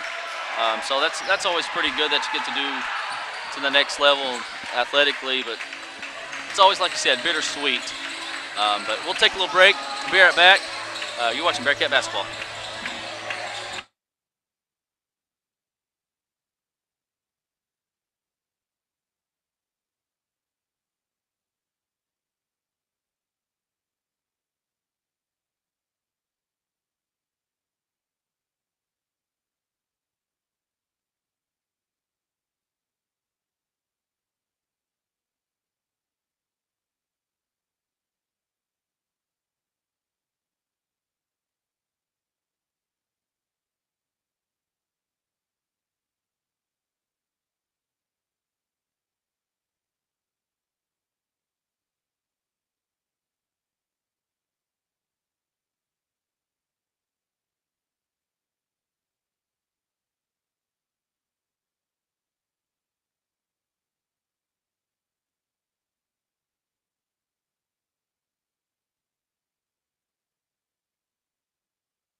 All right, hey folks, we're back here real quick. We got about 7 minutes before tip-off between the Booneville Bearcats and the Lincoln Wolves. We got Bearcat superfan Mr. Glenn Ross here. How are you, Glenn? Zach, I'm doing all right. I've been better than the girl for the one. And I'm hoping the Bearcats and boys can do better than what the girls did. Yeah, the girls came up just a hair short. And maybe this year, if the band can win state, they softball can, and the Bearcat band can, I feel like with the Lord's help, that the boys can do good. Hey, that'd be something pretty good. And I'm hoping tonight we can show up and kick butt. Hey, hopefully so. Mr. Ross, thank you, sir. No problem, Zach. That's Bearcat superfan Glenn Ross joining us here. A couple more minutes, we'll have our Tyler Ford pregame show. Before we take another little break, we'll take some sponsors real quick. Some sponsors for the app and the website. Exclusive broadcast advisors, First Western Bank, serving our local communities for 110 years. Some premier sponsors, 5B Properties, B Plus Storage Solutions, see Calvin Bennett for your rental needs. And Community National Bank, or technically now Union Bank. Let Brett Cook and the staff take care of your banking needs. Shelter Insurance agents Gerald Baker, Austin Baker. Good idea. We'll mix up the sitting order. Yeah, wasn't on purpose. Mix up the sitting order and then they shift the balance here. That's right. Also, S&W Home Center for all your hardware needs. City of Booneville, a good hometown to Mayor Edgar Baker. Patriot Underground, Taylor Nieder. First Booneville, home of First Booneville students. And First Booneville kids. Booneville Family Dental. And Stacy Hobart Photo Art. We were wireless at one point. Look at ESPN. They ain't got these things on. That's right. Some more sponsors for the live stream real quick. Some Tier 1 sponsors, Tyler Ford. Shelter Insurance. Hey, I will say Tyler Ford, I'm pretty sure they got that Raptor Bronco still down there, folks. Check it out. Get a hold of Elias and the guys down there. They got some pretty sweet rides. Check them out. Thank you, folks, for tuning in to our Tyler Ford pregame show here for the boys game. We got Shelter Insurance. It's agents Gerald Baker, Austin Baker, Miss Lori Duke, Rockline Industries, people who make it right. Airmaster Inc. For all your air conditioning needs, Don's Easy Pay. They have locations in Waldron, DeQueen, Booneville, Idabel, Poto, Broken Bow, and DeQueen and Mina. Midtown Charm. Some vendors in Midtown Charm. It's Ty Lee Creations, Artsy Tartsy, Indulge Yourself, Bend the Trend, Little by Little, Cornerstone Boutique, and in Andy's Free Dried Candy, Curious Cow, Heavenly Bliss. Some Tier 2 sponsors, O'Reilly Auto Parts. Stop by for all your auto parts needs. Plop and Putt Metalwork, LLC. Hey, they make some salsa, some pepper relish, pickle relish. They also do a pretty good job. JD got to work on a 1932 Model T gas tank a couple weeks ago, restore it, and that thing looked pretty sweet from the pictures I was able to see. So, hey, check them out. As always, they do a good job. And then Crowley City Service for tires, brakes, and oil changes. And then Shigley Metal Shop, LLC. Hey, Frank and them, they do laser engraving. They do hats. They do the koozies, dog tags. It's probably anything you can think of. Frankie can probably try it. Cynthia also makes freshies for your car. Check them out on TikTok, Facebook, and Etsy. And go down to Midtown, or not Midtown Charm, but I just went blank. Wow. But yeah, go down there where they're at and check them out. I'll think of it about halfway through this game. And then Wiggins Ace Hardware. Let Clay, Grant, and the gang take care of you. I was down there today actually getting a key, copy of a key made. So go down there and let them take care of you. Doris Davis Tax Office. Tax season's upon us, fellas. Let Trish, Donna, and the gang take care of you. You can give them a call, 675-2358. They do bookkeeping. They do income tax preparation, etc. So give them a call, and they can help you out. And then Susan's Flowers and Gifts. Hopefully you guys got your gal not just a flower, but flowers and other stuff for Valentine's Day. Thank you to our sponsors for sponsoring us all year round. Got a boys game coming up here. Your Bearcats, 2 seed out of the 3A4, facing the 3 seed out of the 3A1, the Lincoln Wolves. They have their record pull it up here. Lincoln's record 22-9. Look at you. Yep, 22-9 record, 7-5 in conference. So they come in as the 3 seed, but they are behind a very salty Elkins and Bergman group. I've watched both them play. Yeah. Elkins had a little sloppy game last night. Costot River gave them all they wanted for the first half of that game. But boy, Bergman looked like the real deal here in that early game today. Booneville on the other side of that, we know them well. They're 17-8 on the season. Just come off of a district championship loss to the Hackett Hornets. Hackett was able to win over Valley Springs last night in the opening boys game. Beat them 55-53, I believe was the final score, so it was a hard-fought game. Booneville comes in today with a chance, just like the girls earlier, with an opportunity to get to the end, or get at the end of the game, should I say, have a chance to punch a ticket to the state tournament. So we'll see what they can do there. I talked to Coach Denton a little bit yesterday. I mentioned earlier, everybody's like, well, I feel as good as I can, you know.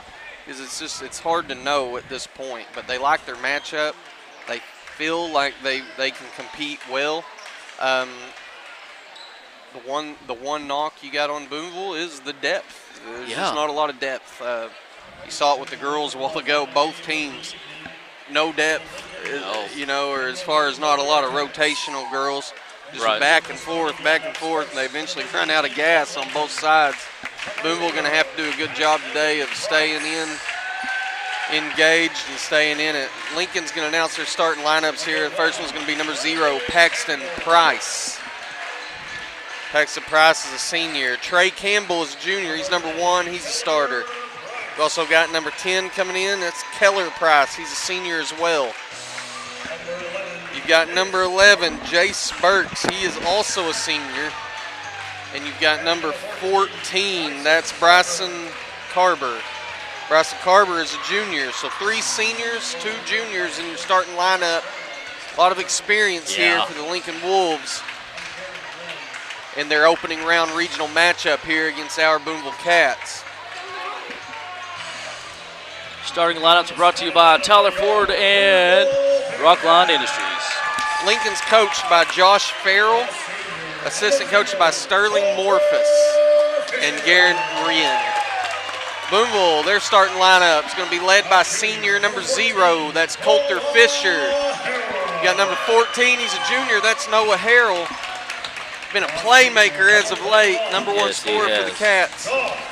Rebound machine, all-around athlete, Dax Goff, number 21. He's a senior. Dakota Matson, number 22. Guys, when he's ready to go, he's a streaky player. When he gets hot, he's going to stay that way for a little while. Yeah. And then our big boys, big tall kid, 6'7", I believe now. 6'8" with the shoes on. That's Cody Sum, number 30. I'd like to see Cody kind of get going here in this game.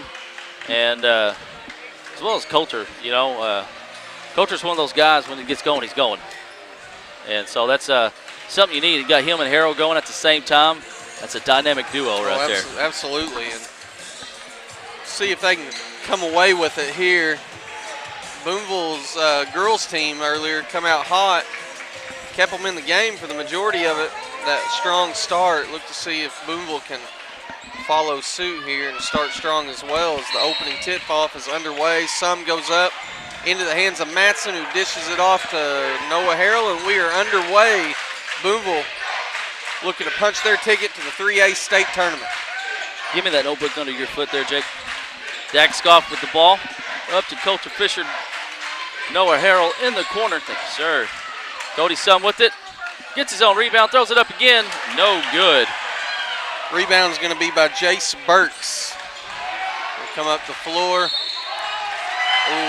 we're going to have a early foul call is going to go against Cody Sum there. It's going to be the team's first and his first, and that's a quick foul 29 seconds into the game. Yeah. They're going to go to the line for shots. That's going to be number 0, Paxton Price, and attempting the first shot of the game. That's one thing Cody's got to watch is Cody's been in foul trouble lately. Right. And that's really hurt. Something these big, tall, lanky guys will often find themselves getting into, trying to block shots and stuff. Right there, he gets a block call. charged against him. That first free throw bounces around, no good. Second one's up, and it is no good as well. Brought in by the rebounding machine right there, Dax Goff, and Booneville's back in possession. Coulter Fisher with the ball, throws it up to Dax. Folks, you've got to watch Dax. Coulter throws up a three and count it. He went to the bank of Coulter United. Makes it 3-0, Cats on top. Banks it in, Banks open. Able to get it to go. That's a 3-0 lead as 14 here fires one. A little more traditional, nothing but net. Bryson Carver gets it to go. Matches it, and we're tied. No, I'm sorry, they called foot on the line there, didn't they? They did. 3-2. So good little break for the Cats as Fisher drives in, unable to get it to go, and Sum's got to be careful. He nearly picked up the second foul there. Yeah, he's over the back of Price, isn't it? Number one? Yes. No, number one's Campbell. Trey Campbell. 0 was Paxton Price.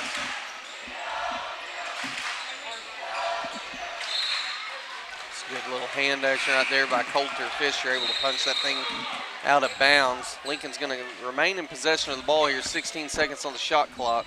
And we've already got a sub in for the Cats. That's going to be Wesley Fonseca, number 15, coming in the game.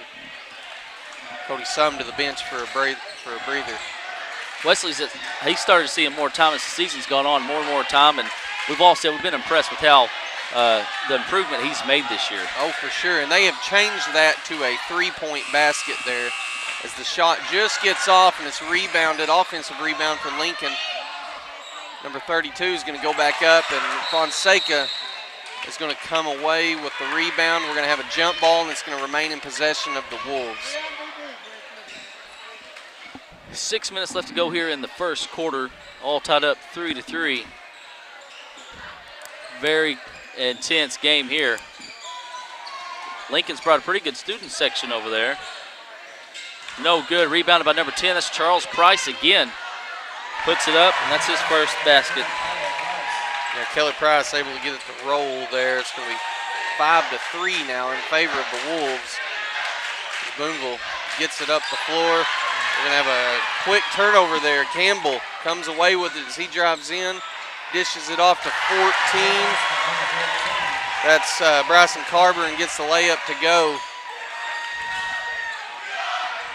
Coulter with the ball, throws it to Fonseca. Wesley back to Goff. Good job, good ball movement right there. Fonseca dishes it down low, or gets it back into the hands of Dax Goff. Picks up an assist. Goff, 2 points, 7-5 now.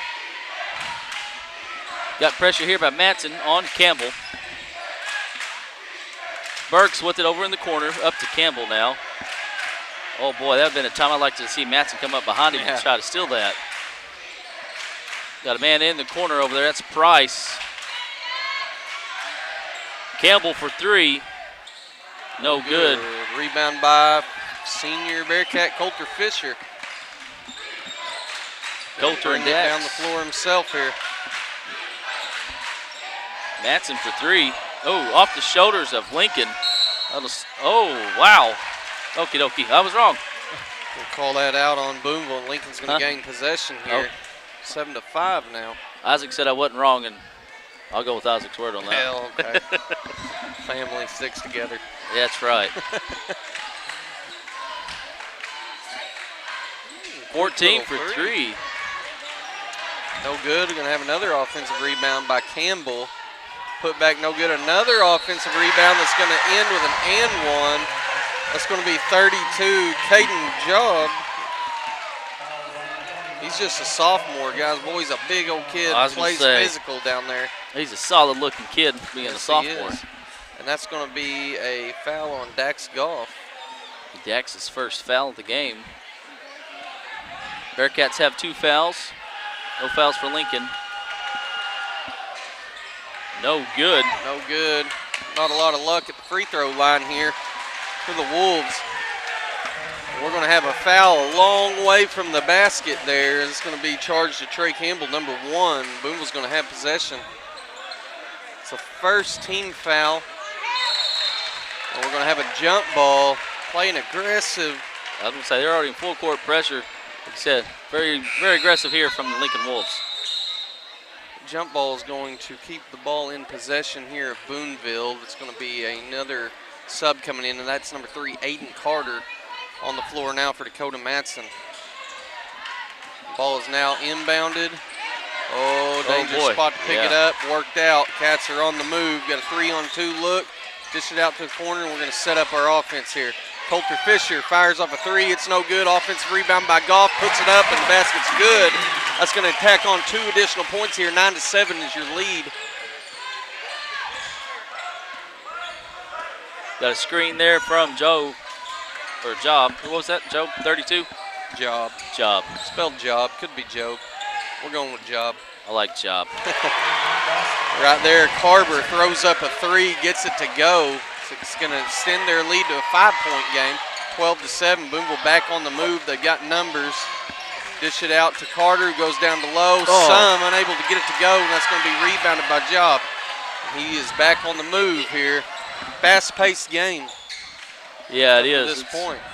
Campbell drives to the basket. No good. Rebounded by Dax Goff, and now here we go. Push it up the floor. Nice save. Oh! Thought he had it there, didn't get it to go, and it's just back and forth as quick as we can go. Sometimes this Cats team gets going a little too quick. They're plenty athletic. They're going to get looks at these fast break points. Right there, just threw it a little far out of the reach of the 6'7" Cody Sum. And that don't happen a whole lot. No, it does not. It's going to be back in possession of Lincoln as 14 fires up another long 3. It's no good. Offensive rebound again by 11. That's Jace Burks, and that's going to force Booneville to call a timeout with 2:40 to go in the opening quarter. The Wolves of Lincoln lead the Cats 14-7. We'll take a little break and be right back. This time I was brought to you by Susan's Flowers and Gifts.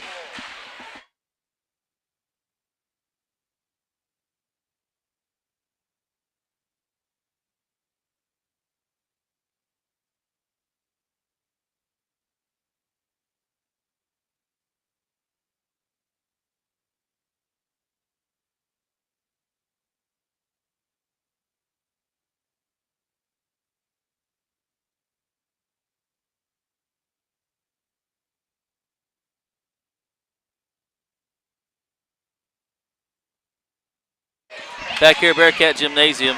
Ooh, got a long pass into Noah Harrell here. He goes up and gets his first basket of the game to go. 14-9 now, back to a 5-point lead for the Wolves. Number 10 with the ball, that's going to be Pross. He drives, stolen by Carter. Here we go again. Fast break down the floor. Coulter Fisher is going to pick up a foul or draw a foul there. Good job by Fisher. Things knocked away. I think that's on Burks. Oh, I was wrong. It's going to go to number 14, Bryson Carver. That's his first and the team's second. Did you guys see who got that assist with Harrell's basket? No assist. No assist. No assist. Assist All right. on it. Noah for 3. I'll tell you who got that one next up. That's a good little 3 ball right there by Harrell, and suddenly the Cats have climbed back in it. Yeah, 2 minutes left to go here in the first quarter. 14-12, Cats down 2. Noah Harrell on Campbell. Campbell drives, low passes down low to Joe. Good job, good hustle play down there by Goff. Able to come away with it here, and the Cats are back on the move as Coulter Fisher goes up, misses his shot. Aiden Carter gets the putback to go. That's going to tie the game, guys, just like that. Booneville's back in it, 14-14 with 1:33 to go in the opening quarter. I was going to say, if I could, I'd try to go back down low. Job looks like he's getting a little frustrated down low defensively. You see that? That's just something you attack as a coach. At least that's my non-coaching perspective. Well, I mean, you definitely got the right idea there, and then you mix in the fact that he's a young guy. Yeah. You know, this is most likely his first little district tournament here as Cody Sum comes away with the long pass, gets it to go. The Cats are fired up. They are on a 9-0 run here, 16-14. Booneville lead with 1:05 to go in the quarter. We'll take a little break and be right back. Timeout's brought to you by Rockline Industries, people who make it right.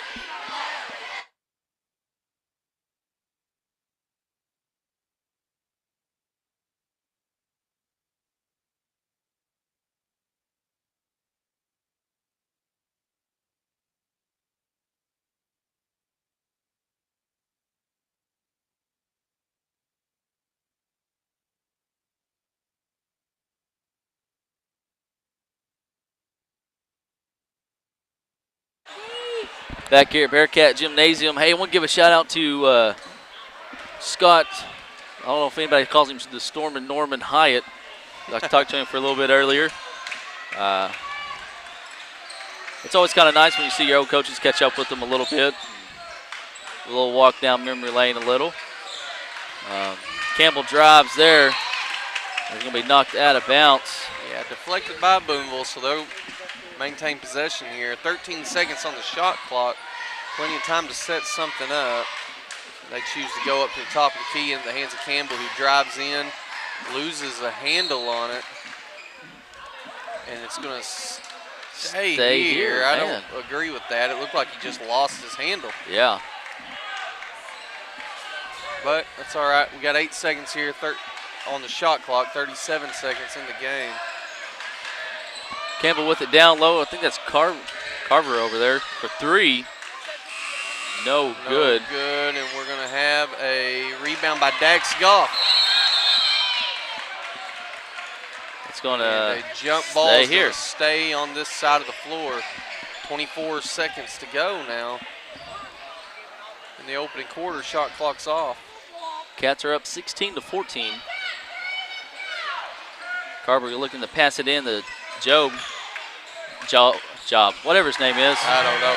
I'm going with Job. I like Job. That was number 14, Carver. Carver got it to go there from three to retake the lead, 17-16. Now the Cats have got it. Last second opportunity. Dax Goff fires up three. It is no good, and that's going to get us to the end of the quarter. Booneville trailing the Lincoln Wolves 17-16. We'll take a little break and be right back. You're watching Bearcat basketball.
And back here at Bearcat Gymnasium, and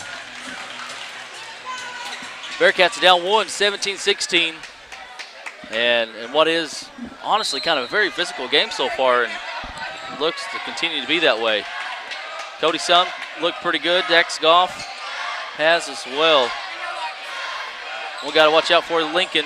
That's going to be number 14, Carver. He's the leading scorer with 14 points so far. There's a deep ball in another net by Noah Harrell to retake the lead. First shot of the quarter is good here. Cats back on top, 19-17.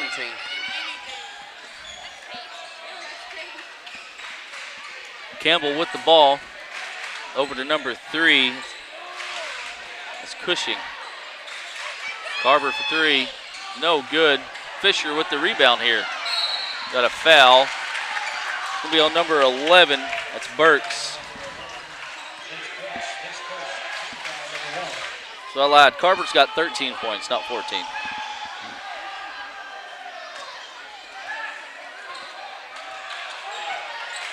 Harrell with the ball. Carter with it now up top. Coulter back over to Carter. Carter cuts down to the side. Noah for three. Got Count it. another one. You got to watch out for Noah Harrell. Get him hot, and you'll have a long night. Yes, Potentially. sir. Kid's been scoring in large numbers as of late, and it's the second three of the quarter to fall, and I believe his third of the game. Booneville comes away with a rebound there, and we're going to have a foul charged to Lincoln. That's going to be against number 1. That's Trey Campbell. That's going to be his second. He's a big playmaker. Ball handler for the Cats. Have to play it safe from this point on. Dax got the ball there. Harrell has it now. Into Cody. Back out to Noah. Noah drives. Nice. Got it to go again. Noah Harrell. He's just a phenomenal athlete. Score on multiple levels. Yeah. And boy, he's just come into it just all of a sudden, man. He's always been a good athlete, but. Going to call a block on Cody. I guess when he caught part of Cody's leg is what he's calling there. Yeah, said he got his leg. I'm not sure. We'll go with it. Carver with it. Back in the job. Good look inside. Noah Harrell picks up the foul, and that's going to be 11. 11. Burks. Yes, sir. Jason Burks just picked up a foul. Now picks up 2-point basket with a chance here to tack on one more. Luckily, he's missed the ones he attempted earlier. Sub's going to have to come out of the game now. Fonseca back in. And Burks, he makes that one. Yep, gets that one to go. 24-20 now. Cats lead is down to 4. Dax Goff brings the ball to the floor. Coulter with it, back up to Dax. Over to Fonseca, hand off to Noah. Noah drives, throws it out to Dax. Ooh, Coulter for three. Long ball, long rebound. No good into the hands of Bergs, who goes coast to coast, unable to get it to fall. And that's going to be rebounded by Fisher. Back on the offensive, Booneville goes. Dishes it inside to Carter, who fires up a three. Yes, sir. Gets the ball to go, and that's going to extend it to a 2-shot lead here, 26-20. Campbell with it. Back out to number 3, I believe that is. Job up. No good. Rebound by Goff. Now see the Cats slow it down just a hair. That's going to be important to keeping their legs under them. Ooh, Aiden Carter with it. Oh. Just lost a handle on it, it looked like. No good. Rebound by Lincoln. Campbell on the move, dishes it out. Jobs got it up top now, drives in hard to Goff, and he's going to call a foul. A late foul. I was going to say that's a late foul call. Late foul call on charge to Dax Goff there. And that's going to send Job to the line here. Caden Job, sophomore, going to have an attempt at 2 free ones. He missed both of them earlier. Lincoln's only made 1 free throw out of the 3 attempts. First one is no good off the front of the rim. Matson's going to come into the game. They've got him. I thought he was going to come in for Goff, but he's actually stepped in for Fisher here. Okay. Give Fisher a little breather. Goff's going to play with 2 fouls. Job to attempt the second one. So far 0 for 3. Makes that one. Lincoln is 2 of 7. I can't count. I think we've all got that down pat. Matson, though, throws it back up to Goff. Over to Matson now. Fonseca with it. Ooh, back up top to Dax. Wesley has it. Over to Matson. Got Noah over here in the corner. I think we're trying to get it to him. Yeah. Just couldn't ever get it swung on this side of the floor. It's going to end up being a turnover. I couldn't see from my angle what happened there. Rebound by Job, and we're going to have a foul.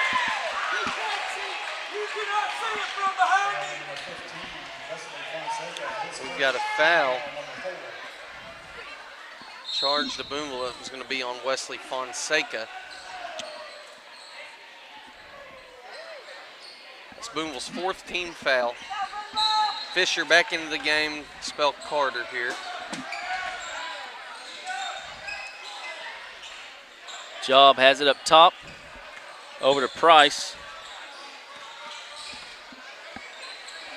The other Price has it, tipped off of Noah's hands. Will stay here with Lincoln.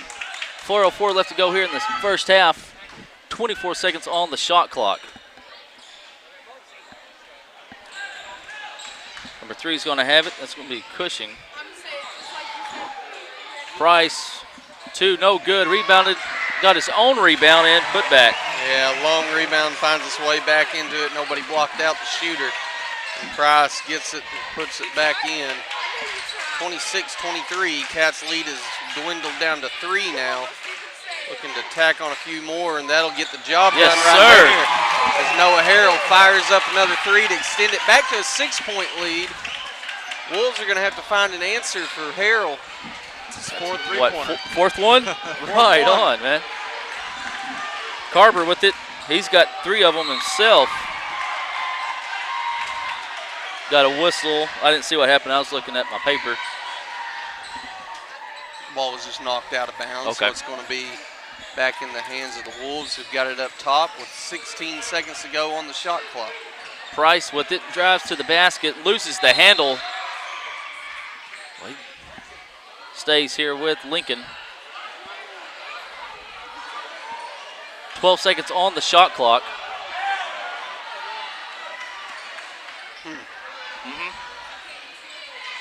Price, into Price. He drives, and no good. Fonseca with the rebound. Madsen slows it down a little. 3 minutes left to go here in the first half. Noah for 3. Harrell. Oh, that was a little off. You could see it when it left his hand. It was off the mark. And just getting away from himself there. And Price just ran right into Noah. Ran him over really on the other side. Throws out to Fonseca.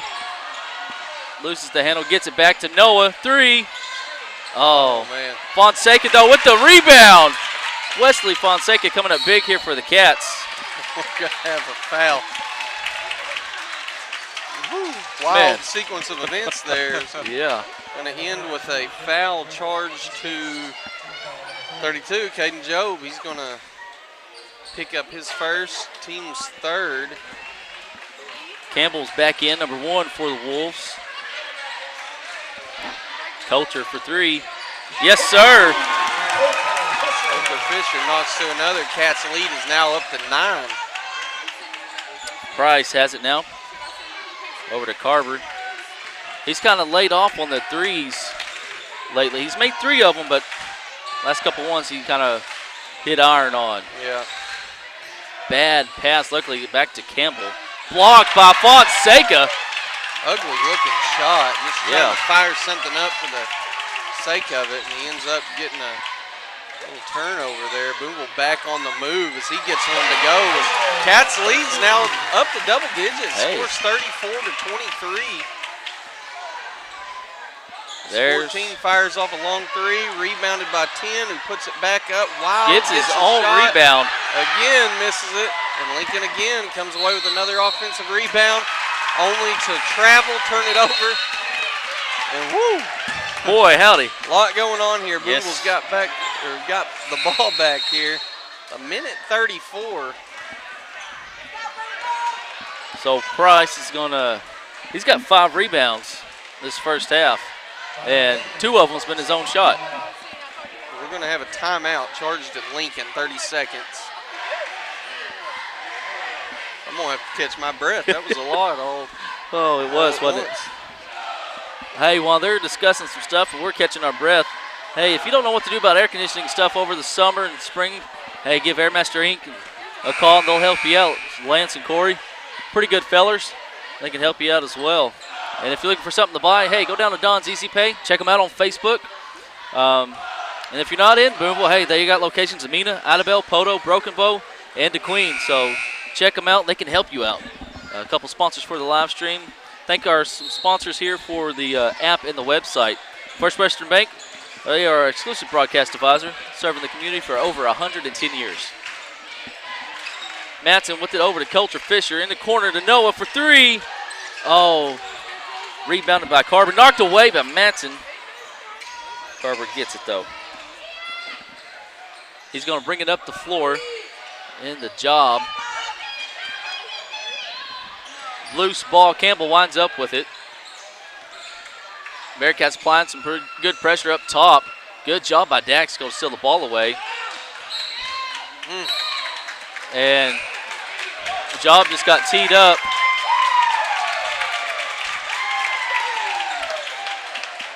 And it's kind of like we said earlier, I'm getting a little frustrated, like you said, only being a sophomore. Yeah. Likely it is his first regional game here, so I just keep going at him. He's got 2 fouls. First one's no good by Coulter.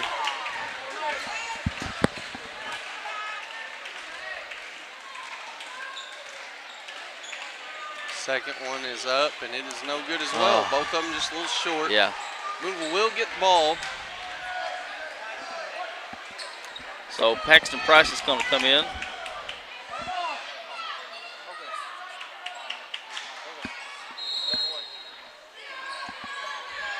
Harrell with the ball. Dax has it here. Matson has it. Kicks out to Noah. Over to Matson. Good little backdoor look to Fisher, who gets an easy up and in.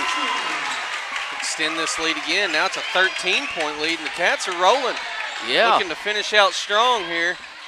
Get a big stop on this end of the floor. Some straight up. And Keller Price gets the ball to roll. Gets the roll he needs, and it falls through. Leads down to 11. Fisher with it. Over to Matson. And if I'm Booneville, I'm saving for the last shot here. Yeah. You've got a lead, a good lead. Hold on to it. You got an opportunity to tack on a little bit more, or you go into the half with what you got. The Cats have got 3 seconds on the clock. 2, 1, dish inside. He just didn't look like he was expecting the ball to come to him, and it's going to bring us to the end of the quarter. Booneville into the half. Yeah.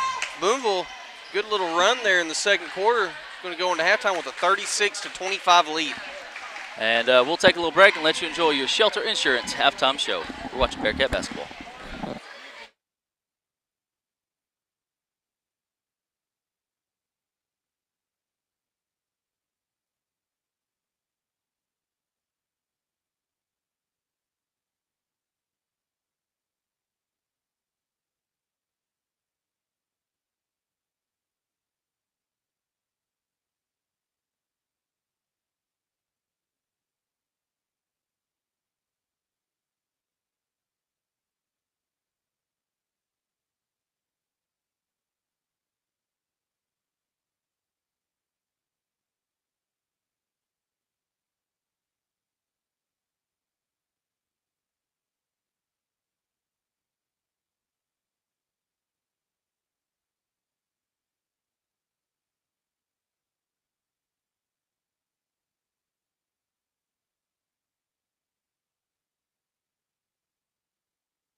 And we're back here at Bearcat Gymnasium. Bearcats are up 11 here, 36-25. Give you folks some halftime stats. First up for the Lincoln Wolves, about said it again, Curly Wolves, but that's Prescott down south team. Lincoln Wolves, leading scorer is going to be number 14, Carver. 13 points, 2 assists. Then you're going to have Price, number 10. He's got 6 points, 5 rebounds. And then followed by Burks, he's got 5. Leading scorer for your Cats, it's going to be Noah Harrell. He's got 16. Coulter Fisher's got 10, 3 rebounds and an assist. Dex Goff has 8 rebounds and 4 points. Campbell with the shot there, rebounded by Dax. Noah with it, decides to drive towards the lane, throws it back up top to Matson. Noah with it in the corner, down low to Coulter. Up to Noah. Matson has it. Down low to Cody. Nice little reverse move by Cody. Yes, sir. Good little reverse layup. Cody Sum uses his length there. Gets around the defender, goes up strong on the reverse layup, gets it to go, and that's going to extend this to a 13-point lead. Cats score on their first possession. And Chuck just said that's Matson's 5th assist of this game. Wow. We'll have a block, I guess, on Cody there. Yeah, and there was a little bump, yeah, push off there. It's going to be on the floor, though. Lincoln's going to take it out underneath their own basket here. It'll be the 3rd foul on Sum, first of the quarter for the Cats. Price with the Dax Golf, steals it, throws it in to save it. Matson has it. Off the glass, no good. Rebounded by Carver. Pass up the floor to Campbell. Gets it to go. Quick little reversal of the court there is going to get Lincoln back within 11 now. Cats are back on the move as Matson fires off a 3, gets it to go. Extend this lead to 41-27. Booneville coming out firing early out of the half. You love to see it. Yes, you do. Oh, Price for 3, no good. Going to have an offensive rebound. 14 now. He's going to fire off 3 and get it to go. That's Carver, Bryce Carver. He's one of their leading scorers on the season. Able to get that 3 ball to fall. That's his 4th 3 of the game, fellas. Some little jumper. No good. Back into the hands of the Wolves. Campbell has it. Cuts to the lane. Little floater. Count it. Good move right there by Campbell. Able to get it to go. Leads down to single digits now, 41-32. Dax has it over to Noah. Pulls up from 3.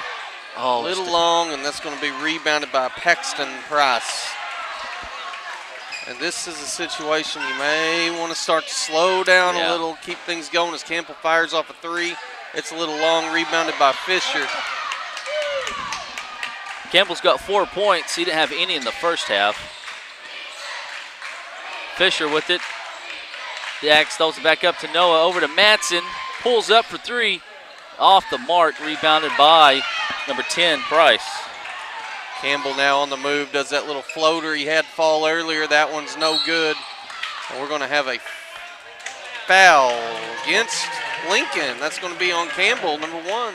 That's his 3rd foul. It's his 3rd foul, that's right, picked up. And now Booneville's going to have the ball underneath their own goal, up 9.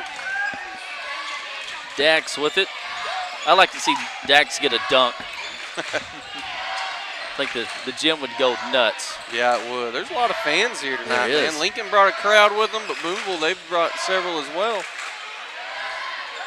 Over there, Coulter for 3. Oh, I'm sorry, for 2. Oh, just 2. Okay. Yeah, he dribbled in there. I marked down 3. Oh, I'm sorry. Student section got in their way. Yeah. Dax Goff applying the pressure there on Paxton. Campbell, little pump fake. Paxton has it now. He pulls up from 3. Ooh, nearly gets it to go. Boy, that thing died once it hit. Yeah, it did.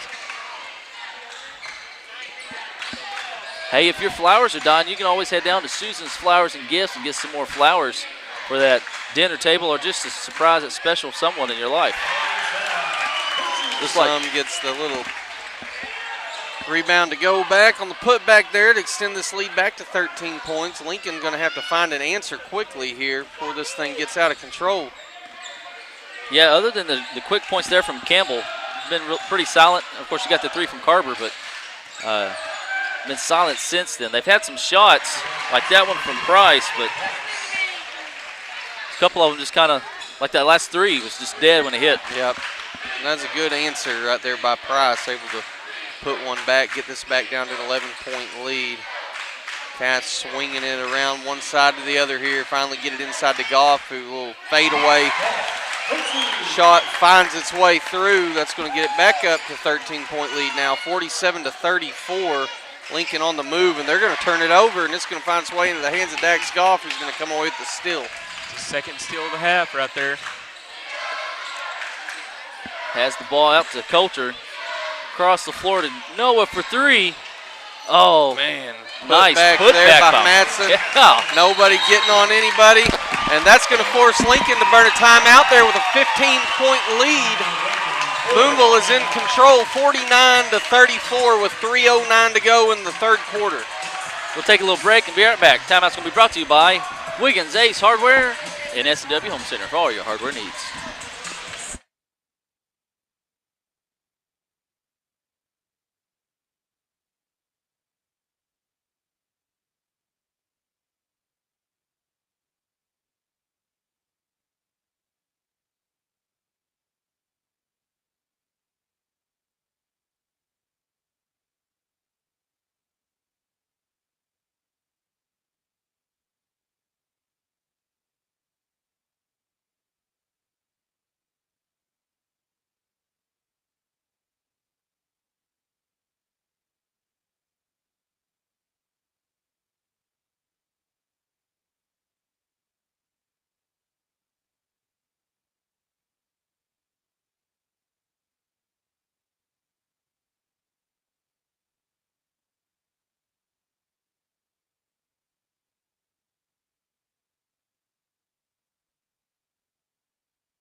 And back here, Bearcat Gymnasium. Price with it. And the Price. Oh, I'm sorry, that was Levin with it. Yeah, Jason Burks got it to go. And we're going to have a turnover. Ball was dribbled out of bounds, I guess. It got back behind the student section. I couldn't see it. Lincoln's got possession again. 49-36 is your score with 2:45 to go. Burks drives off the hands of Dax. Little spin move there. Jump ball, I was going to say. Whew. Jump ball, and that's going to go to Booneville. There you go. Dax has only got, what, 2 fouls, I think? I think so. I don't know. I don't have my first half sheet with me. And Campbell right there is going to pick up another foul. That's his fourth. And that's a big loss for a team that's trying to come from behind here, as Campbell's been their primarily ball handler. Now he's going to have to go sit for a bit. Oh, that's on player number 4. Why did they put that? I don't think that's right. I don't think that's right. I think that's a mess up on the board. That'll be his 4th foul. Fonseca with it over to Noah.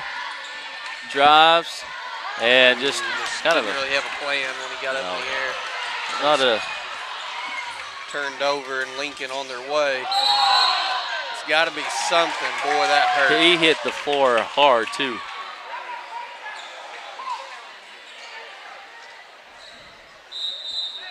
Tell you what, we'll take a little break and be right back while they are checking on Mr. Price there. You're watching Bearcat basketball.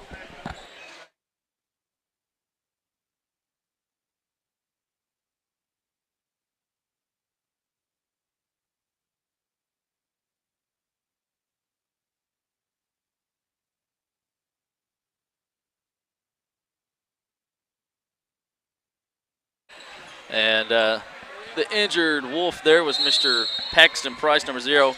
Come off the floor under his own power, so that's always good, but boy, he landed awful rough as Dax has the ball back to Noah. Little throw there. Manson over to Goff. Down, like the decision, just. Yeah.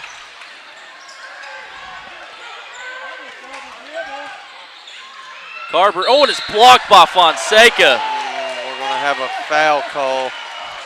It's going to be on Wesley. It'll be his first, I believe. Yeah. That's going to send, no, it's his second foul. I'm sorry, I forgot about the first one, I guess. Oh, yeah. That's going to send Bryson Carver to the line to attempt 2 here. First one is no good. Lincoln struggled from the stripe today. They've only made 2. This is be out of 9 attempts here. Yeah, that's not what you want to see if you're Lincoln's coaching staff over there. That's 3 points like that's something that you preach every day. Yeah. You got to take advantage of. And has Booneville went to the line at all today? I'm just curious. I don't. Not. Coulter went. did twice. He missed. He's about to go right here. So yes, we've gone twice. Yeah. We are over, but Coulter's fixing to knock these down. Looks like Sum and Carter's fixing to come into the game for your Cats. Free throws are going to be brought to you by Stacy Hobart Photo Art. First one bounces in and out. It's going to fall off to the side, no good. Looking to get to the half a century mark here with this one. Put this in, that'll be a 50-point score there, and that's what you get. So the lead is now up to 14, 50-36. Lincoln running out of time. They got time, but they're gonna have to start knocking down some shots. Carver drives to the lane. Carver unable to get it. Offensive rebound by 11, Jason Burks. And he goes back up, draws the foul, and he's gonna go to the line to shoot 2. Foul's going to be charged to Aiden Carter. He just comes off the bench into the action here. It's his first personal foul, team's third. As Burks is to the line, his first one is up, and hit rattles around, no good. You almost feel like if you hit your shots, you're within a couple of points as many as they've missed. Unable to get it to go. Dax is coming back in after a short breather. Fisher, Sum goes out. Noah's back in as well. No good on that. No good. That's 11 shots there. Yeah, that's a huge issue going on for Lincoln right now. Nobody can get them to fall either. That's the problem. Yeah, your Bearcats are 0 for 4. Manson hands it off to Carter. 1:10 left to go here in the game, or in the quarter, excuse me. Manson fires up one. It's off the mark. Rebounded there by Carver, and he is on the move. Dishes it out to the corner, passes it one more time.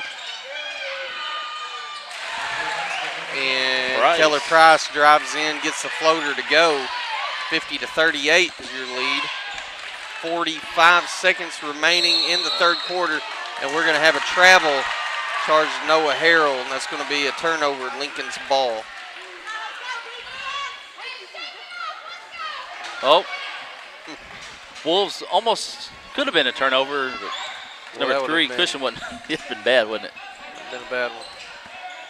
35 seconds left to go here in the quarter. Pass into Paxton. Going to have a foul on Dax. And he'll go to the line. They're going to charge that actually to Aiden Carter. Oh, Carter, it's going to be his second. I thought it was on Dax too, but it's going to be Carter's second foul, and that's going to send, that's going to send Keller Price to the line where he gets the first one to fall. 50-39, back to an 11-point lead now. Lincoln hanging on tight, trying to stay in this thing.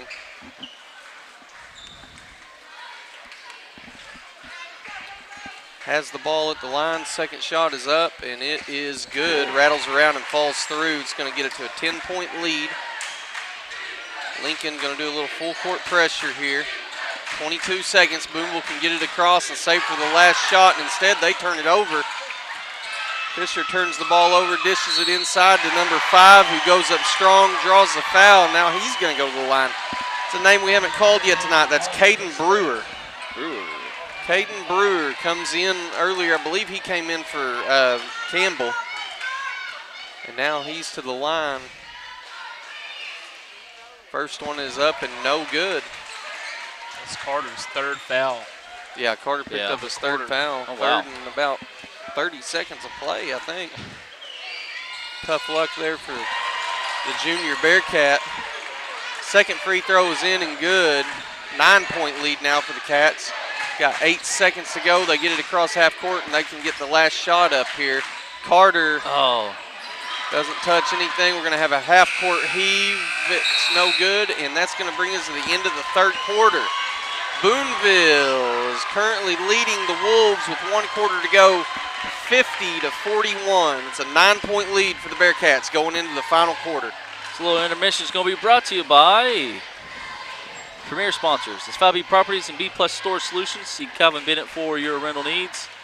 And Community National Bank. Let Brett Cook and the staff take care of your banking needs. We'll be right back. You're watching Bearcat Basketball.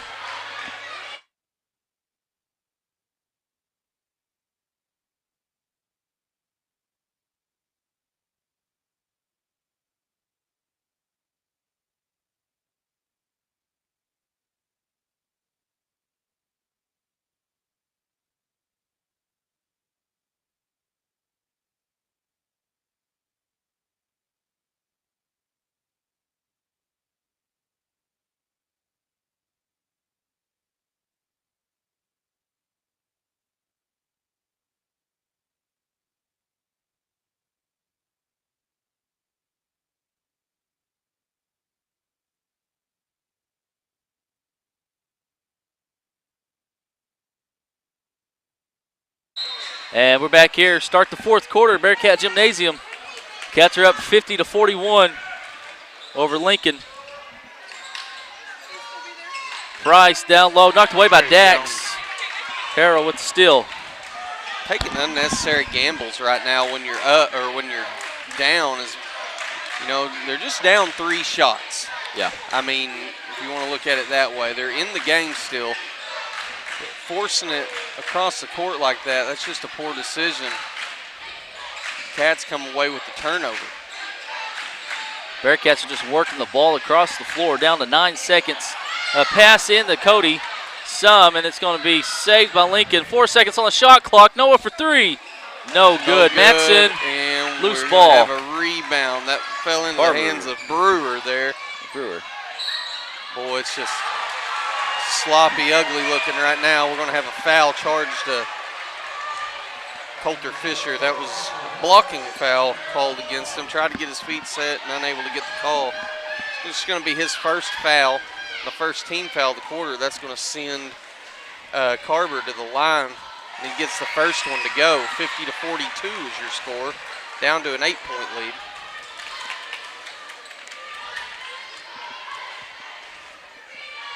The second one is up, and it is good, and we've got a wet floor. We're going to have to get that cleaned up. Yeah. Wow. That's Coulter's sweat when he took that attempted charge there. Gets it soaked, and we've got towels coming in from all over.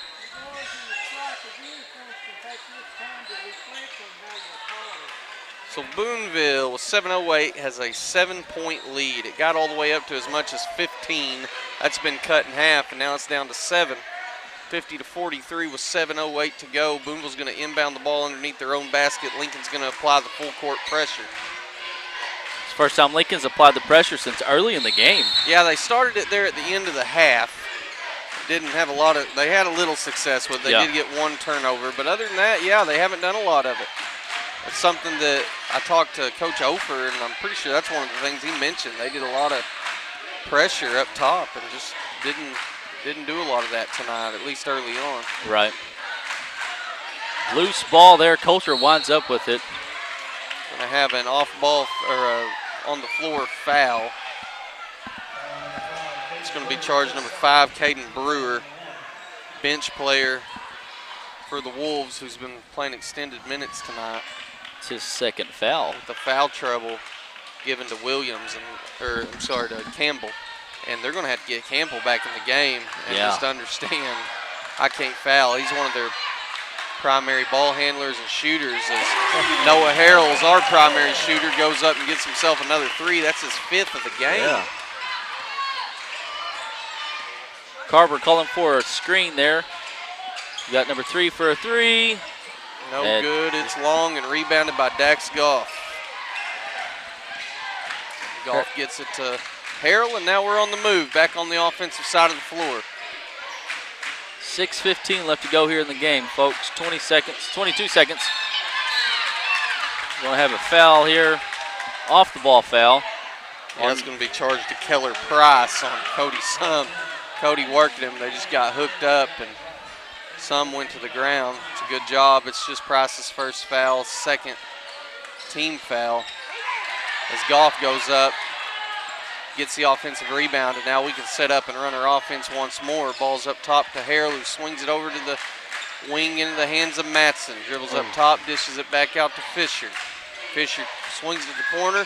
Harrell, one more. Not this time, doesn't get it to go, but Nice. another offensive rebound by Goff. That's the Coulter rebound Fisher machine. gives it a go. Doesn't get it to go. Finally, rebounded by Lincoln. That's Jace Burks going up strong to get it. Young man's got some hops as Carver shoots a three. Barber gets it to go, and that was a needed basket there Yeah. for the Wolves. Gets this thing down to a 7-point lead. It's his 5th three of the game as well. Yeah, Carver's a shooter, man. He's somebody you got to watch out for. Keep your eye on him. Got 16 seconds on the shot clock, 5:12 left in the game. Ooh, Turnover just forced there. to pass in. Made his decision what he was going to do with it before he read it, and that's going to be a turnover. And then they're going to give it right back. Steps out of bounds on his own at his own bench. Yeah. Carver does. Booneville's going to regain possession. A lot of odd little things happening in this It game. is, isn't it? And intermixing all that. Kind of makes for a A lot wild of game. three-point shots. Yeah, 10 total made, and that's not counting how many's been shot. Yeah. Cody Sum winds up with it and count it. Gets it to go. That's going to extend this thing back to a 9-point lead. Now Carver's got it, and he's on the move. Campbell is back to the bench to check in. He's picked up 4 fouls as Carver's 3 is off the mark, rebounded by Sum. And Fisher's got it into his hands on the move. He's going coast to coast, doesn't get it to go, but does draw the contact, and he's going to go to the line for 2. Foul's going to be charged to Keller Price. Be his 2nd foul. Like you said, that's going to get Campbell back into the game for the Wolves, and that's someone they desperately need back on the floor. Carver's trying to do some work here, as well as the other guys, but Campbell's their ball handler, so get him back in is going to free up some pressure off of Carver anyways. Coulter's had a rough night at the line, 1 for 5. Yeah, he's done a good job of getting to the hoop, drawing contact, doing his job, just unable to get the baskets to fall. That one does. Gets him back on the positive sides of things and gets Booneville back to a 10-point lead. Carver's going to have it, guarded by Manson. Harrell picks him up now. Number 11 drops the black. Oh. Yeah, and I think I agree with the call. There was contact there. Burks, I'm sorry. Burks going back to the line. The way he shot the ball Yeah. up to this point from that line, the way not just him, but the whole, really both teams. Yeah. But the Wolves especially, because they've shot so many more, have just had a rough night at the line. Yeah, I mean, Wolves is they've made 4 now. Yeah, and the first one, it's short. It's no good. Burks hadn't made any. All the ones that make free throws for the Wolves is Carver and Price, number 10, Keller Price. Next free throw was up for Burks, and it does find the basket.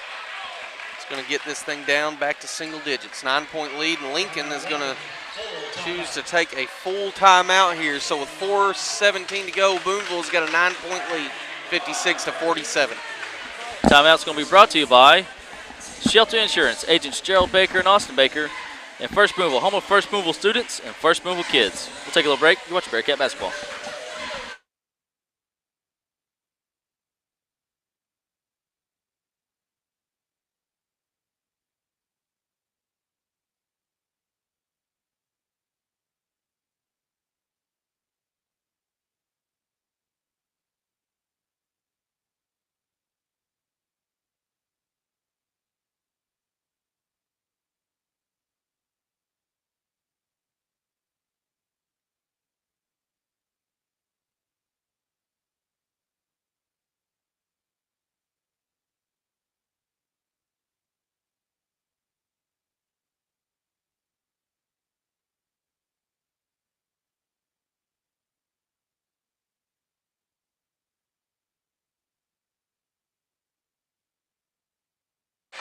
And yeah. And we're back here at Bearcat Gymnasium. Got Campbell in the game for the Wolves. Jobs back in. Got full court press here by the Wolves. Golf with it over to Matson, I'm sorry. Fisher with it now. Down to Carter. Dax has it. Slow it down. Good decision. Coulter drives. Nice move. Good move. Splits the defenders and gets it to go. Back up to an 11-point lead. Bergs up the floor. Has a shot blocked and rebounded by Carter, and then Bergs picks up a foul of his own. His what? Second or third, I think. It's his second team foul. And the fourth by the Wolves. Fisher has it over to Dax. Dax dribbles across the floor between the legs over here to Fisher. Has it now, loses the ball. That's all right, Matson's over there. Dax drives, nice move. Harbor got the layup to go, got the shooter's roll there, 58-49 now. Back to a 9-point lead. Oh. Ooh, dangerous pass, works out for the Cats. Oh, and I don't, that should be out, that's a backcourt call. I know there weren't the tip call, but I don't think he tipped it. I don't think so. He got grabbed, but I don't think he got. I would like for him to have tipped it, but I don't think they did. I think it was the right call. Yeah. So Lincoln's going to have the ball back, 58-49 now, with a chance to cut into this lead. Dishes it out to the corner. Could have shot the three. Elects to take it. Inside, Job gets it, but he travels. Bearcats will take that. Yeah, I mean. Because he made that basket, right? Yes, he made it. Didn't matter. Now we're going to have a foul on the floor. Pass inside was deflected, popped up in the air and into the hands of, I believe that was Cushing, Colt Cushing is now in the game, and they're going to get the ball underneath after the Coulter Fisher foul. That was his second foul, team's third. Will be into Burks. Down the Job. Whoa. Threw it up into the student section there, and that's going to be a turnover back in Booneville possession. 3:03 to go. Booneville's well in control if they take care of the ball here. Up 9, long pass across the court into the hands of Carter. He's going to go back to Fisher, and we almost had a turnover. Yeah. Fisher comes away with it. Oh. And that's going to be a foul on Carter. He got airborne, out of control, and picks up his fourth foul. It's a nice dodge down there by Stacy Holbert too. I like to see the shot from her angle there. Campbell drives. He hadn't scored. Granted, he's been on the bench. His Job misses the shot there, rebounded by. Missed opportunity after opportunity for Lincoln. They've missed a bunch of shots right there at the block. Several missed free throws, and now we've got a block charge, or block foul charge to Job. He is third. On Harrell, yeah, Job's going to pick up his third foul, and Harrell's going to go to the line.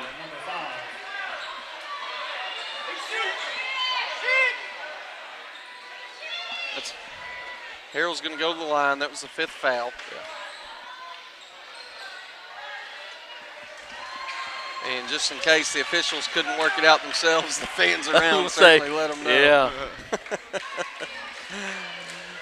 And so Harrell's going to go to the line to shoot 2. First one is up, and it's going to fall through. Good. I think that gets him over the 20-point mark. I may be wrong. So. He may already be there. I don't know. It's got to be close to 20. He's had 16 in the first half. Yeah, second one's up and good. Carver with it. 60-49 is your score. No one's got 21. 21, good deal. So Block. They've got to travel. Young Lincoln just unable to get anything going now. Yeah. Cats have an 11-point lead. And you think back to all those missed free throws and all those missed opportunities. Golly. Oh, I don't know about that. Yeah. Uh-oh. As we Coulter's third. Whew. A lot of contact down there, and then that's the foul we go with. Fisher picks up a second. Sometimes on a I mean, I'd like to look and see how many free throws they've missed. That was who's shooting right there. Number 11, that's Burks. He shot 6 free throws, and he's made 1 in this half. Well, I'll tell you what, they're definitely under 50%. Yeah, I mean, that's well been a big 50. struggle, and that's something that Makes most of the time at this point you're clicking pretty good on them, just unable to get it to go. As Fisher now is going to pick up a foul on this end of the floor. Going to send him to the line. Foul is going to be on Carver. The Cats are seemingly in control right now, up 10. And Fisher at the line to tack on a couple of more. They are 9 of 20.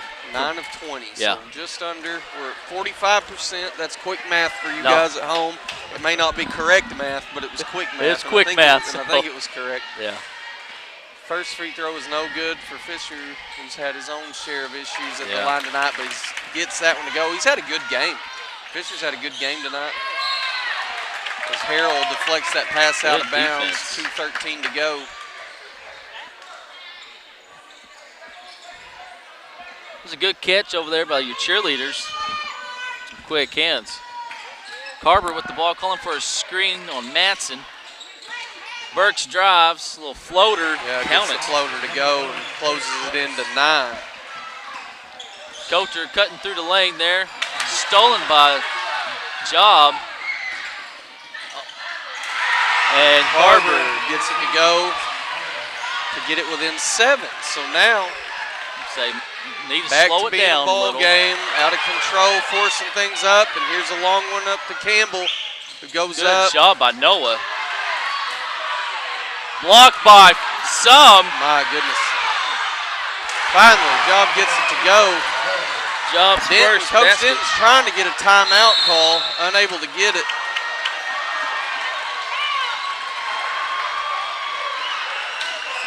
And finally, he gets it. With a minute 24 to go, Lincoln has swung some momentum in their favor and got this thing down to a 5-point game. So with what was just less than a minute ago, an 11-point game has now gotten down to 5. He had a lot going on, though, in that time span. Yeah, and here's the deal. We're winning. Yes. We've got the lead. Not only do we have the lead, it's a big lead. Yeah. Slow it down. Yeah. Force them to foul you. And at the very least, you run off some time, get a shot. You might not get a good one. You might not make it is what I mean. But either way, you're eating up some of this time and keeping some momentum on your side. And right now, Booneville got a little too fired up, a little too aggressive. Had a couple turnovers, have a missed layup, and now this thing's down to a 5-point lead. Yeah. So right here at this timeout, I'll bet you anything, Coach Denton's sitting down and saying, slow the heck down. Yeah. Slow down and run your offense, okay? Yeah, because you didn't get ahead by playing that style. Because they have not done well scoring. No, they've slowed down possessions. The majority of their baskets, it feels like, has come on these fast breaks. Yeah. If we will just slow it down, you're going to see a little more success. We're plenty good. We're going to get these fast break opportunities. I've said that all season. We're going to get those opportunities. But the issue is we've got to make it the right moments to have them and not force them or generate them. Uh-oh, Chuck's been booted off the Wi-Fi.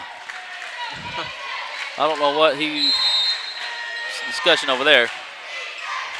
Cats go to pass the ball in. Dax has it. 1:23 left to go here in the game. Cats are just going to now you see go them slow. slowing it down. Running your offense, trying to get a look. I'll guarantee you I know who they're looking to get this thing to, either a wide open Harrell or a driving Fisher. And right there, Colt Cushing picks up a foul. That's going to send Harrell to the free throw line with 1:07 to go. That's the type of stuff we're looking for. It's quality offense. We'll say that last timeout was brought to you by Patriot Underground and Taylor Niedert. Harrell gets the first one to go. 6-point lead now. 1:07 left to go here in the game. Noah attempts the second shot, and it's good. Carver has the ball. Over to Campbell. Nice little fake pass. And we're going to and that's going Coulter is going to be done. Is that his fifth foul? I think that's his fifth foul. Or is it his fourth? It's okay. His fourth. Okay, okay, I thought good. It was, but that's my fault there. So Fisher picks up his fourth foul. Campbell to the line. 7-point game with a minute 01 left. Campbell gets the first one to go. And that's been another thing that's hurt Lincoln tonight is not having Campbell for a large chunk of this game. And yeah, like he's been on the bench, I would say 75%, 80% of the game. Right there, he gets both those free throws to go. Fisher over to Noah. Slow it down. Either get the look or dish it out. Okay. It's all right. Everybody just. Nice hustle by Dax. We're going to have a foul charge, I'm assuming, to 11, Jason Burks. That's going to be his third, if so. And that's going to send Goff to the line. I believe these are Goff's first free throw attempts. I think so. Hasn't been heavily involved on the offensive board or on the offensive side of the floor tonight. Offensively or defensively, he's done a good job blocking out. Yeah. Hands in the face, quick hands in the middle of the lane, got a few rebounds. He's definitely played his role. He's got a bunch of offensive rebounds. Yeah, he's done a lot, and right there he tacks on two more. Two more free throws for Dax. 64 to 58 now. That's going to be Back Carver. up to a 6-point game. Carver fires one, no good, just off the front of the rim. And we're going to have a jump ball. Booneville with the possession arrow. Good hustle there by both those guys. And Dax get on top of that especially. 14 rebounds by Dax. 14 rebounds tonight for Dax Goff. Definitely doing his job. We talked about it earlier. He's been the rebounding machine this year for the Cats. And he's doing it right there. 14 more tacked on to the season total here. I'll try to get those totals for next time, assuming we can get through these 38 seconds here. Yeah, Cats are up 65-58 with 37.9. 38 seconds left. Drawing up the spot there.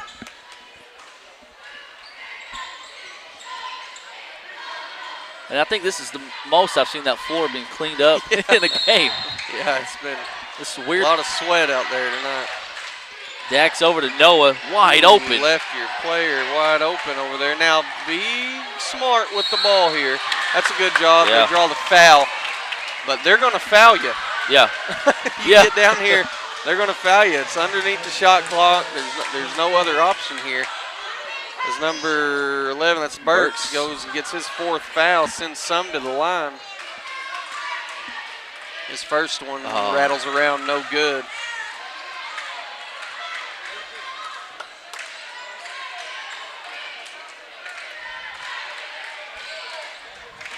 Cats are kind of getting ready for like a fast break. Yeah, just get back. No good, some. So they got Carver over on the far side. That's their three-point shooter. They get him the ball, and that looked good. Just short. I say short. It hit the backside. Campbell no good. Rebound by Cushing. Carver for three. Gets that one to go. And they're going to call a quick timeout, but that took a long time to develop. Yeah. 13.3 seconds left to go, and this lead has shrunk down to 4. Booneville will have the ball underneath. You can expect Lincoln to put on the pressure here. 65-61 is your score. 13.3 seconds to go. We'll take a little break and be right back. Timeout's brought to you by Booneville Family Dental.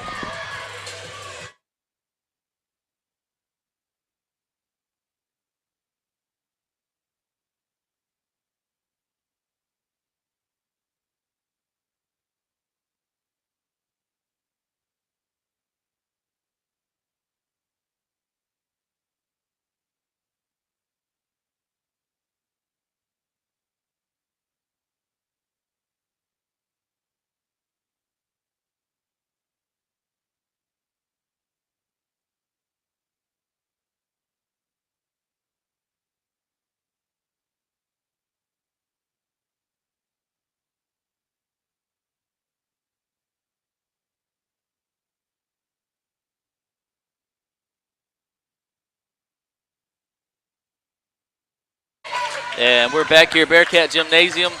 13.3 seconds. Cats are on top, 65-61 over Lincoln with your Bearcats inbounding the ball. Dax gets the ball over to Coulter. Keep it in your hands, Coulter. There you go. Yeah. Good job. And that's what we and you were talking about right there. If you can get the ball inbounded into the hands of one of your guards and just get it on the ground, dribbling it up, you're going to be okay. They're going to have to foul you. And it took a while. It took 4 seconds before they were able to get it done. So Fisher's going to go to the line now. A 4-point lead, looking to extend this a couple more. First one's going to be short. You could almost, just not enough legs getting involved with it. He's just been a little off tonight, right off the front of the rim. And right now, if I'm Booneville, I'm getting back. Get out of the way. They can't beat you on this shot. Don't do anything silly. Took a long time to develop again, and right there, now that's going to do it. That's going to do it. Booneville comes away with the win, 65-61, and has punched their ticket to the 3A state tournament. Yeah. You like that? Cats going to state. Good ball game. Lincoln made a game of it late, honestly. Cats were up. Started going a little fast, kind of, and allowed Lincoln to come back. Guess I can tally up these stats real quick. It's a good job by the Cats playing under the pressure. A lot of people didn't have them predicted to win tonight. A lot of people thought that conference was going to sweep. And today,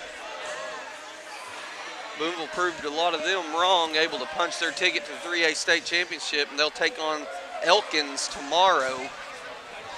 And let me open this up. I'll tell you exactly what time they'll play tomorrow. They're going to play at 8:30 again. We'll get the late game again. 8:30 tomorrow night. Booneville will take on Elkins. So basketball season is extended a week longer. Guaranteed 3 more games at this point now. Yeah. They've got tomorrow's game. They'll have either the regional finals or the consolation game. And then they'll have an opening round of the state tournament next week. It'll be, I think, on Wednesday is the opening day of the tournament. They'll play on either Wednesday or Thursday.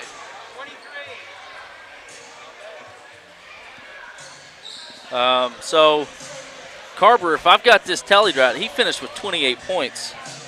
Number 14 for the Wolves. He had 13 in the first half, and then a lot in the second half. He made 6 threes. So, I mean. Yeah, he was a good little player for him. He's just a junior, so he'll be back next season. He's going to be a real big threat for him, the way he shot the ball tonight. I think one of the big things is Campbell. Campbell's a junior as well, right? Yes, yeah. He only finished with 6 points, but like we said, he spent 80% of the game on the bench in foul trouble. Yeah, he spent a good chunk. When he was on the floor, you could tell a difference. I mean, the offense seemed to function a little smoother. He was a driving and dish threat, and just him not being on the floor tonight really hurt him. Yeah. And then you look at these other things. I don't know how many missed shots they had inside the lane. It ended up like 11 or 12 missed free throws, I think. Yeah. Just lots of opportunities that Lincoln didn't take advantage of, and then the Cats took advantage of a lot of situational stuff there. So had a big game out of Noah Harrell tonight. Do we know how many points Noah had? I don't have the total stats. I got the second half stats. Okay, so Noah, I think he had 21 or 20. I think he had 21 points if I'm remembering correctly here. 21.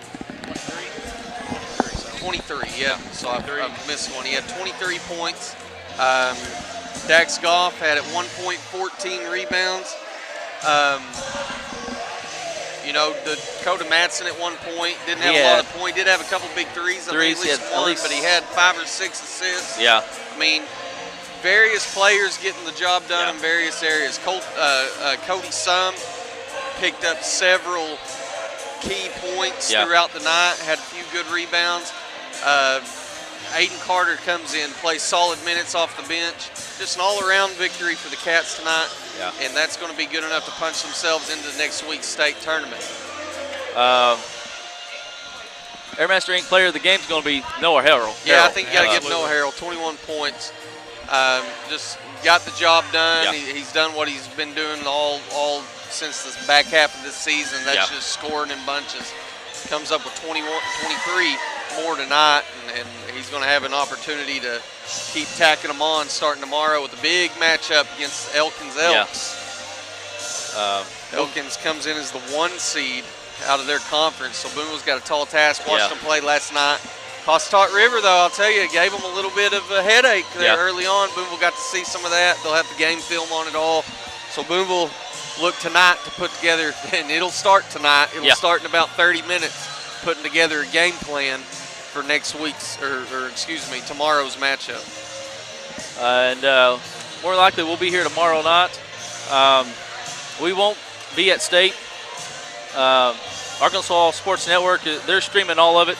Yeah, we're not allowed. It's so, yeah. They're afraid we're going to get on there and tell the truth. That's what it is.